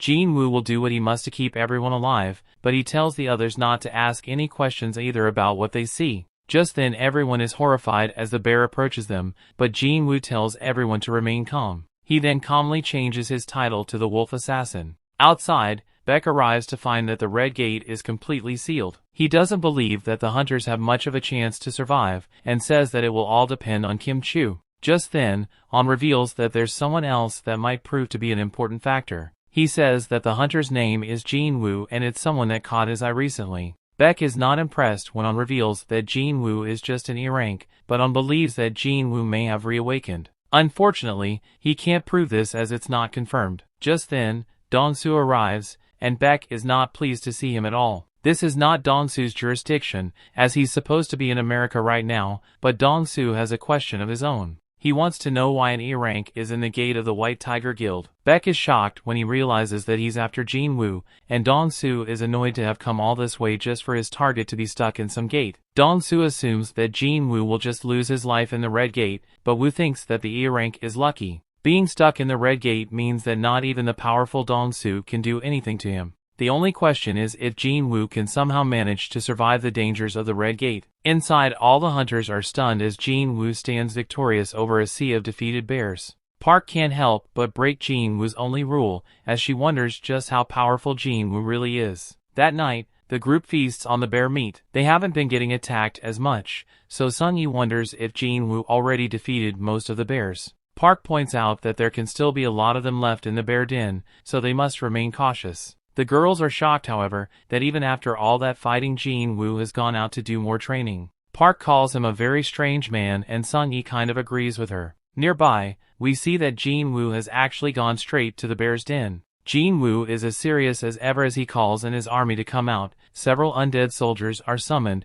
and Jin-Woo explains that this will be their first job. He sends them after the bears, and an all-out battle breaks out. The bears prove to be worthy adversaries, but Jin-Woo's army has plenty of firepower. Even when the bears manage to take down some soldiers, they just regenerate as they are undead. Artillery with high firepower, infantry that can regenerate quickly, they are completely outperforming Jin-Woo's expectations. However, they do drain a ton of his energy. Just then, the leader of the pack reveals itself. It shows just how powerful it is as it easily takes on several soldiers and Jin-Woo's mana is completely depleted. His shadow soldiers were wiped out instantly, and Jin-Woo doesn't have the mana to resummon them. Because of this, Jin-Woo sends out the shadow version of Igris, the red armored knight. The bear quickly attacks, but it's no match for Igris's fighting prowess. Igris absolutely wrecks the powerful beast and brings it to its knees. He ends the fight by cutting the monster's head off, and Jin-Woo acknowledges how powerful his companion is. He is sure that if Igris was fighting with his sword the entire time during their battle, then Igris would have ended his life. He realizes that it's only at his current level that he's on equal footing with Igris. Jin-Woo quickly corrects himself, however,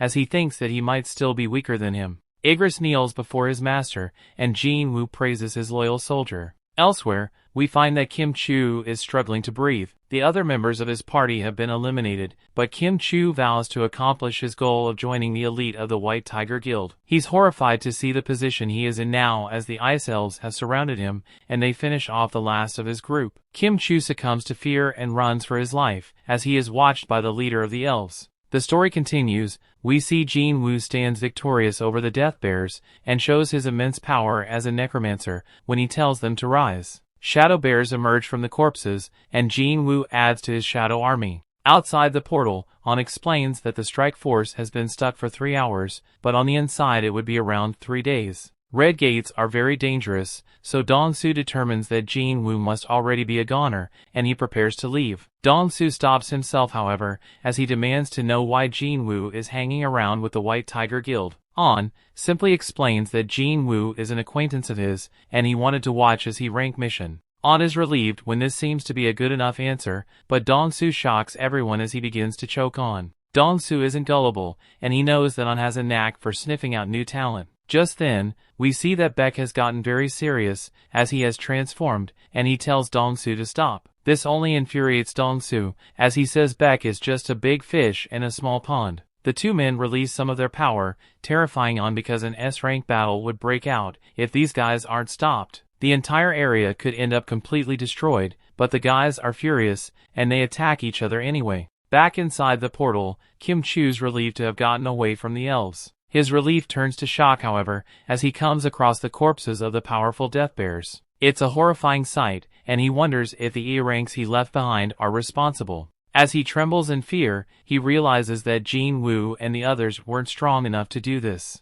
Kim-Chu fears that the Ice Slayers could be behind it, so he runs back into the forest. Back outside, Dong-Soo is impressed as he sees that Mr. Woo is somehow powerful enough to stop an S-rank fight. The humble Woo says that the only reason his arms are still intact is because the two hunters held back at the last second. Woo explains to Dong-Soo that he re-evaluated Jin-Woo 2 months ago, and he is certain that the kid is really just an E-rank. Furthermore, the surveillance team has investigated the death of Dong-Soo's brother, and they determined that he was eliminated by a magic beast. Dong-Soo knows that this is just a story for the public, and he determines that if the killer isn't Jin-Woo, then it must be the other guy, the rich kid named Yu. Woo wants to know why he's after Jin-Woo if that's the case, but Dong-Soo's answer is simple: Jin-Woo is an accomplice. Just then, Dong-Soo gets called away and he says that Jin-Woo is lucky. On thinks about how no one understands Jin-Woo's power the way he does, and he is sure that Jin-Woo will survive the Red Gate. Back inside, the other members of Jin-Woo's group sit by a fire, but we see that Kim-Chu has found them. He is furious to see that weaklings like them have somehow managed to survive. Not only that, they are also thriving with weather gear, blankets, and food. Kim-Chu angrily confronts them and reveals that his group died because they didn't have any gear. He has lost his mind, as he demands to know who is hiding all the equipment, as he blames them for his dead teammates. He comes to the realization that Park must have known all along, and that was why she wanted to join the weak group. Kim-Chu demands that the one behind it all confess, as he counts down from 3, or else he will eliminate them all. Kim-Chu finishes his countdown without anyone confessing, but he already knows who's behind it. He screams Jin-Woo's name as he goes to eliminate everyone, but Jin-Woo appears out of nowhere to absolutely destroy him. Everyone is shocked to see their leader, and Jin-Woo can't believe that Kim-Chu is blaming others for his party's failure. That wasn't his only mistake, as Jin-Woo detects that Kim-Chu dragged in even more trouble. Jin-Woo tells the lurkers that their aura is way too strong to not notice, and instructs them to drop their stealth. The Ice Elves oblige and reveal themselves, and their leader's surprised to see that one of the human scums is actually strong. Jin-Woo fires back with a response, but everyone is stunned to see that he can speak the language of the magic beast. Jin-Woo is surprised as well, but he determines that his cheat system is to thank for it. The elven leader then explains why they are here. One of his men could tell how powerful Jin-Woo was when he stopped the arrow, and he wants to fight him. Before the leader can even finish his sentence, however, Jin-Woo chops off the head of the challenger. The leader is very amused, but Jin-Woo isn't, and he just goes right in to attack the leader. The leader defends himself well, and Jin-Woo can tell that he won't go down easy. The leader's amusement continues, as he says that Jin-Woo is not human, and he wonders why he's pretending to be. Jin-Woo has no clue what he's rambling on about, so the leader laughs as it means Jin-Woo is unaware. He reveals that elves have a voice in their head that tells them to kill humans. However, they don't hear it when it comes to Jin-Woo. This makes Jin-Woo wonder if this is similar to his system directives. The voice not directing them against him could stem from Jin-Woo being the player. The leader reveals that he would rather handle things in a sensible way, and he encourages Jin-Woo to just hand over the humans. Jin-Woo wants to know why they are fighting humans in the first place, but something strange happens as the leader begins to answer. His body glitches for a moment, and he just repeats what he said a second ago. Jin-Woo refuses, so the leader wonders if he really intends to make them his enemy. He reminds Jin-Woo that they outnumber him by a lot, but our boy Jin-Woo wonders why he is so sure about that. Jin-Woo summons his army, and the others question how this can even be possible. The confident elven leader thinks it's just a waste of time, but Jin-Woo isn't interested in his words. He wants a fight, and the leader obliges. The two sides clash in a bloody battle, and the others try to run away. Some archers set their eyes on them, but Jin-Woo shows his incredible fighting prowess as he deletes them. Unfortunately, he can now also see why the leader was so confident, as the elves are doing major damage. Jin-Woo's army is immortal, but the regeneration costs magic power. Jin-Woo has a lot of it, but it will run out eventually. On top of that, Jin-Woo has determined that the leader is clearly stronger than him. The leader attacks Jin-Woo directly, and Jin-Woo realizes that even if he fought alongside Igris, the leader would still be really tough. All odds are against him, and regular soldiers aren't going to cut it, so Jin-Woo determines that he needs a stronger fighting force. The leader introduces himself as Barca, and Jin-Woo gives his name as well. The two warriors then charge at each other, and Barca shows some dominance. He is surprised, however, when Jin-Woo teleports his blade to his other hand. The two narrowly avoid each other's attacks, but Jin-Woo eventually gets pushed back. Barca hasn't enjoyed a fight like this in ages, but Jin-Woo has even more for him to enjoy. Jin-Woo lets out a smile, and Barca is stunned as a giant meteor crashes down on him. Nearby, Kim Chu regains consciousness, and just barely remembers getting wrecked. He once again curses Jin-Woo, and takes hold of his sword. Jin-Woo managed to buy some time with his magic soldiers, but Barca is not impressed, and goes in for another attack. Just then, Jin-Woo notices that Kim Chu is coming from behind. He actually predicted this would happen, so with Barca quickly approaching, Jin-Woo has Igris create a smoke screen. While hidden, Jin-Woo has Igris and Kim Chu's life. Kim Chu is stunned to realize that Jin-Woo knew all this would happen, and he was just being manipulated. With Kim Chu now dead, Jin-Woo tells him to rise, and a blast of light emerges from his body. Barca is still charging in, and he tells Jin-Woo that hiding won't save him. He is stunned, however, when a new soldier appears to push him back. Jin-Woo names his newest member, Iron, and the soldier lets out a loud scream. Barca is prepared to take on any challenge, and from just a few seconds of battle, he can tell that Iron isn't very agile.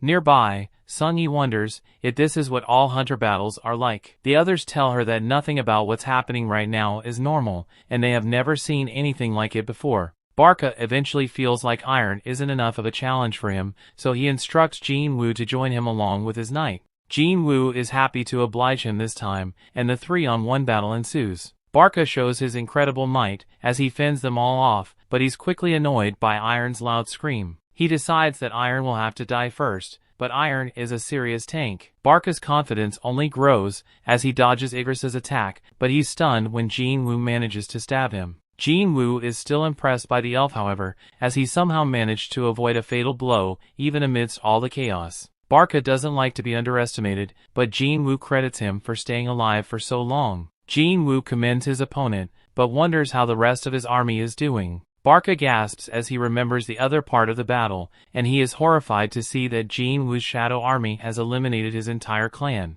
Barca isn't too worried, however, as he knows that the army will fall after he takes out Jin-Woo. Just then, Barca dodges Jin-Woo's attack as he throws his dagger, and Barca mocks him. He calls Jin-Woo a fool for simply throwing his weapon away, but he doesn't know the first thing about our boy. Jin-Woo uses his absolute control of his weapon to call it back, and Barca just barely manages to block it. His weapon is destroyed in the process, however, so Jin-Woo sends Iron to take hold of the leader. With him unable to move, Jin-Woo has his magic soldiers unleash an insanely powerful fire attack. The battle isn't over, however, as Barca cuts through Iron. He vows to eliminate all the humans, but Jin-Woo is right there to silence him. Jin-Woo says that the battle is over, but Barca insists that it will only end when he says it does. Unfortunately, this isn't true, as Iron regenerates and absolutely crushes him. Jin-Woo reiterates that it's over, and we see that Barca is long gone. Just then, the ground begins to shake, but it's only because Iron's making sure that their job is done.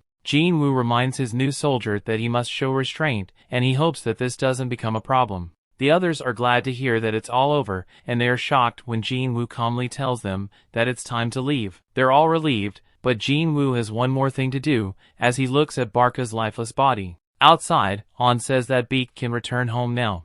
A week has passed inside the portal, and he fears the worst. Beak refuses to leave, however, and they are both shocked when people start coming out of the portal. Beak is sure that it's Kim Chu, as he was certain that his guild member would be able to pull it off. Of course, he's surprised to see who actually comes out, and Han proves to be the correct one, as Jin-Woo emerges. The gate closes, so Beak can only wonder where Kim Chu is. He's horrified to learn that only the low-ranked hunters survived, and he wonders what exactly went on inside. Beak would like to question Jin-Woo, but Jin-Woo is exhausted and he tells Beak to save his questions for someone in its guild. Beak can't believe what he just heard, as he wasn't asking for a favor. It was an order, and at worst he was trying to make a threat. Beak gets even more serious, so he reminds Jin-Woo that 6 of his guild members have gone missing. It's his responsibility to find out what happened. Jin-Woo is not one to be intimidated, as he points out that he was the one that saved the 2 surviving members. This means that it's also Beak's responsibility to show him some gratitude.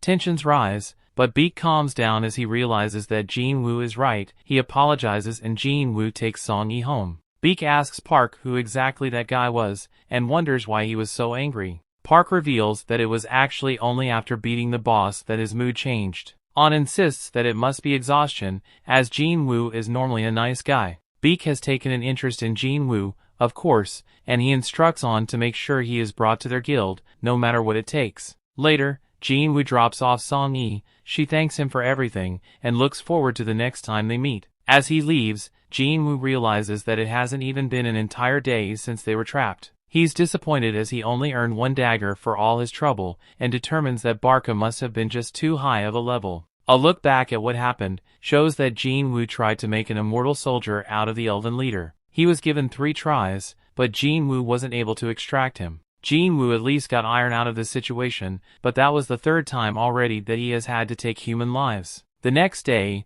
Yu meets with Jin-Woo, but Jin-Woo can't believe what he's wearing. They are headed to a mission, but Jin-Woo tells them that they need to pick someone up. This ends up being Song-yi, and Yu is shocked to see how informal they are being with each other. Jin-Woo wonders if she managed to get any sleep, but this gives Yu the wrong idea. Worried about Jin-Woo, Yu reminds him that Song-yi is underage. Of course Jin-Woo isn't doing what he thinks, so he's casual about it, but Yu once again gets the wrong idea. The story continues. We see Yo watch as in absolute amazement as Jin-Woo's soldiers take out a group of powerful beasts. Yo can't understand where they came from, and Jin-Woo remembers that Yo hasn't seen them yet. Jin-Woo reveals that they're a part of one of his skills, but Yo had no idea that this kind of immense power was even possible. With the battle over, Jin-Woo has his army start mining the area for crystals. Yo is pretty down as he can't compete with the army, and he pleads for Jin-Woo to at least let him have the essence stones. Jin-Woo isn't selfish though, and one of his soldiers offers to share. Elsewhere, we see that a man stands inside a destroyed ship. A soldier begs for his life, but the man tells him to calm down. It doesn't help much however, as they don't speak the same language, so the man uses a bit of English. He explains that he is human, and he just wants to go home. Back with our hero, he celebrates with Yo, as they just completed the 19 raids that was part of their deal. Yo must now pass the written exam at the association, so he can get a guildmaster's license. With that, he will be able to start negotiating with his father. As for Jin-Woo, he has decided to travel for a while. Yo assumes that he's trying to get away from him, but Jin-Woo points out that he's just drunk. Yo is actually just used to being pushed away, because he has a brother that is 10 years older than him and he is never like Yo. They never even did anything brotherly together. Jin-Woo on the other hand, has done a ton to help him, so Yo wishes that he was his brother instead. Jin-Woo can tell how hurt Yo is, so he says that starting today he will consider Yo to be his little brother. Elsewhere, we see that the mysterious man has been restrained, and some investigators wonder where he came from. He claims to be a foreign hunter who is trapped inside a gate 10 years ago, and he was unable to leave. At some point, he was able to find an exit that took him to a gate in America. The investigators are worried that he might be a humanoid magic beast, so they have requested the help of an S-rank hunter. That hunter is Dong-Soo. They are waiting for him to do the questioning, as the only thing they know is that this guy's name is Yi-Hwan. Later Jin-Woo informs his sister that he will be traveling for a week. She says that he's been pretty busy lately, and she wonders who he will be going with. Jin-Woo is annoyed by the question, and simply says that he will be going with a friend. Jin-Woo then returns to the entrance of the demon castle. He was only level 20 when he barely survived his fight against Cerberus. Jin-Woo's level has increased by 3 times that amount, so this challenge should be easier for him now. Jin-Woo uses the key obtained from his system and makes his way inside while thinking about the quest objectives. Demons roam the castle, and he must gather their souls. Jin-Woo is shocked however, when the quest reveals that he must collect 10,000 demon souls, and he can't believe that there are even that many inside. Jin-Woo hasn't lost sight of his real objective however, and that is to get the ingredients for the elixir of life. He doesn't care how many thousands of demons there are, he will stop at nothing to complete this quest. Elsewhere, Yo tells his father that he wants to take over the guild. He is well aware of the fact that his brother is planning to do the same, but Yo doesn't agree with what he's going to do. Yo is sure that his brother will bring in someone from the outside to run the guild, but he thinks it's too risky for the company. His father, however, is more concerned about who he has become friends with. He's talking about the hunter Jin-Woo. Jin-Woo was present for 3 very mysterious and controversial events: the double dungeon, the raid Han's team was wiped out in, and the incident where a surveillance team hunter murdered a group of convicts. Jin-Woo was not only present, he somehow managed to survive these 3 very dangerous events. Now he was present in the 19 raids Yo cleared, so he could become a master hunter. Han has also heard that Jin-Woo was involved in the Red Gate incident, and he led the survivors to safety. It's clear that Yo was only able to get his guild master license because of Jin-Woo, and Han is insulted that his son would use such backhanded tactics to get control of the guild. Yo admits to going about it the wrong way, but he believes that he knows what's best for the guild. Just then, Han shockingly agrees to do things Yo's way, but only on one condition. He has heard that the White Tigers Guild is planning to scout Jin-Woo ever since the Red Gate incident. Jin-Woo is clearly someone of interest, so Han wants him with their guild instead. He wonders if Yo can arrange this, and Yo promises that he can. Back with Jin-Woo, he finds that he cannot extract the demons to add to his army, but he can't understand why. He has taken out a whole bunch of them, but it seems like it might have just been a waste of time. Just then Jin-Woo receives an entry permit for the next floor. A light shows him the way, and Jin-Woo still can't believe how huge this dungeon is. It's an entire city inside of one building, and all the walking is becoming a pain. Thankfully, he doesn't have to walk as he summons the bear leader to travel on. Unfortunately, there's a bunch of demons in the way, but this proves to be no problem for Jin-Woo's powerful beast. The bear plows right through the sea of demons, so Jin-Woo decides to call him Tank. Elsewhere, some girls are amazed as they admire Cha-Hae. Cha-Hae then thinks back to when she spoke with Choi. Choi has decided to keep the reports of the flying ants confidential, but Cha-Hae thinks they should publicize it. Choi explained that it would only cause a panic, and they just need to focus on making their organization stronger. They are the largest domestic guild, and getting stronger is the best way for them to expand. Back with Jin-Woo, he has taken out even more demons. He was afraid that this was an S-rank dungeon when he first received the key, but the demons he has been fighting seem to be around the upper end of B rank. There is a ton of them, and they keep getting stronger the higher up he goes. However, by only killing the demons he needs to pass each floor, Jin-Woo has been able to make some pretty easy progress. Jin-Woo predicts that there will be 100 floors in this castle, just like there was in the tower, so he wonders just how strong he will be when he reaches the top. As Jin-Woo reaches 4,000 souls collected, he reminds himself to keep track of his supplies. He also has to keep his promise to Gina of only being away for 1 week, so it's quickly becoming a race against time. Eventually, Jin-Woo reaches the 10,000 mark of souls collected, and he wonders how much further he can go. He encounters a group of powerful monsters, and its leader's name is in red, indicating that it's incredibly dangerous. It's called Vulcan, the boss-class leader of the lower floors. Elsewhere, we see that Han is looking for Jin-Woo, but Gina just told him that he's on a trip. There are no records of him doing a raid right now, and no signs of him leaving the country. The last trace the association has of him is smack in the middle of the city, but they can only wonder where he is. In the dungeon, Jin-Woo says that he will take on the big boss, and he tells his army to wipe out the others. His army then springs into action, and starts taking out the demons. Now that Jin-Woo has more points in his intellect ability, he's able to summon more soldiers, and have more magical power to maintain them. Thanks to that, battling has become much easier. Jin-Woo then stares at the boss-class demon, and wonders if the big guy is ever going to get up. He casually assumes that it's not going to move, but he is stunned when it shows incredible speed to attack him. Jin-Woo shows insane speed himself, as he dodges and he furiously lands a counterattack. This sends the giant boss flying, and Jin-Woo even surprises himself. All he did was punch the thing, so he wonders if he overleveled his strength. Vulcan isn't done however, and he lets out a loud scream. It seemingly goes into another mode, and this reminds Jin-Woo of what happened with Cerberus. The beast's attack is coming quickly, so Jin-Woo calls out to Iron, and Iron sends him a shield. Jin-Woo blocks the attack just in time, but the giant throws out a barrage of attacks. The flurry of punches isn't slowing down, and Jin-Woo can only wonder how something so big can move so fast. Jin-Woo eventually finds an opening, and makes his way to the back of the beast, but he is shocked to find that it can anticipate his moves. This opponent is an absolute monster, and the only part of him that looks vulnerable are his beady little eyes. Jin-Woo starts running, and thinks about how he must keep it from being able to zip around. He comes up with a plan when he finds the perfect building to use, and he runs up it. Jin-Woo pities the beast for being too focused on him, as it crashes straight into the building. With it unable to move, Jin-Woo summons his weapon, and cuts right through the Vulcan's neck. The Lord of the Lower Floor is defeated, and Jin-Woo receives the item called World Tree Fragment. Elsewhere, Yi-Hwan is questioned by Dong-Su. Dong-Su has heard that Yi-Hwan is a magic beast who can talk, but Yi-Hwan denies it. He agrees to do any kind of testing they want, including DNA,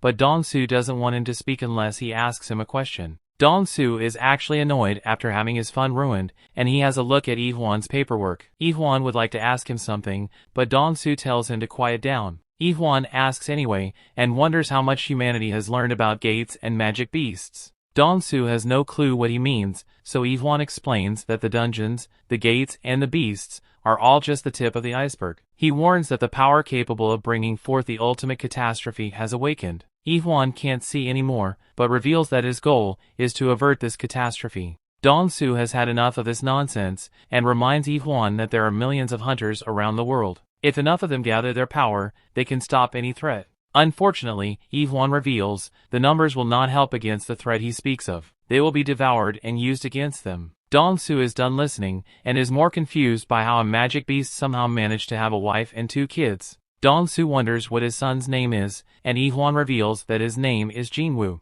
Dong-soo takes great delight in hearing this, and tells Ip-1 that his son is dead. Dong-soo won't be answering any of his questions, and he simply tells Ip-1 that he can ask his questions to his son when they meet in the next world. Dong-soo unleashes some of his power while making this threat, but Ip-1 gets a murderous look in his eyes. Back in the dungeon, Jin-Woo's army is tearing through another group of demons. Jin-Woo admits to the leader that things are getting pretty one-sided, and he wonders if the demon is shocked by how tough his shadow soldiers are. It's now clear to Jin-Woo that even the undead can feel fear, and he slices the leader's head off. A notification reveals that he just defeated Métis, the Guider of Souls, and Jin-Woo has leveled up even more. Back outside, we see that a major disaster has destroyed part of the city. An investigator has heard that fights between S ranks could change the shape of the landscape, laying waste to everything in sight. He considers everyone to be fortunate, however, that this fight was limited to just this area, as it could have been much worse. The entire thing happened so fast, and it was almost instantaneous. He could only watch the aftermath,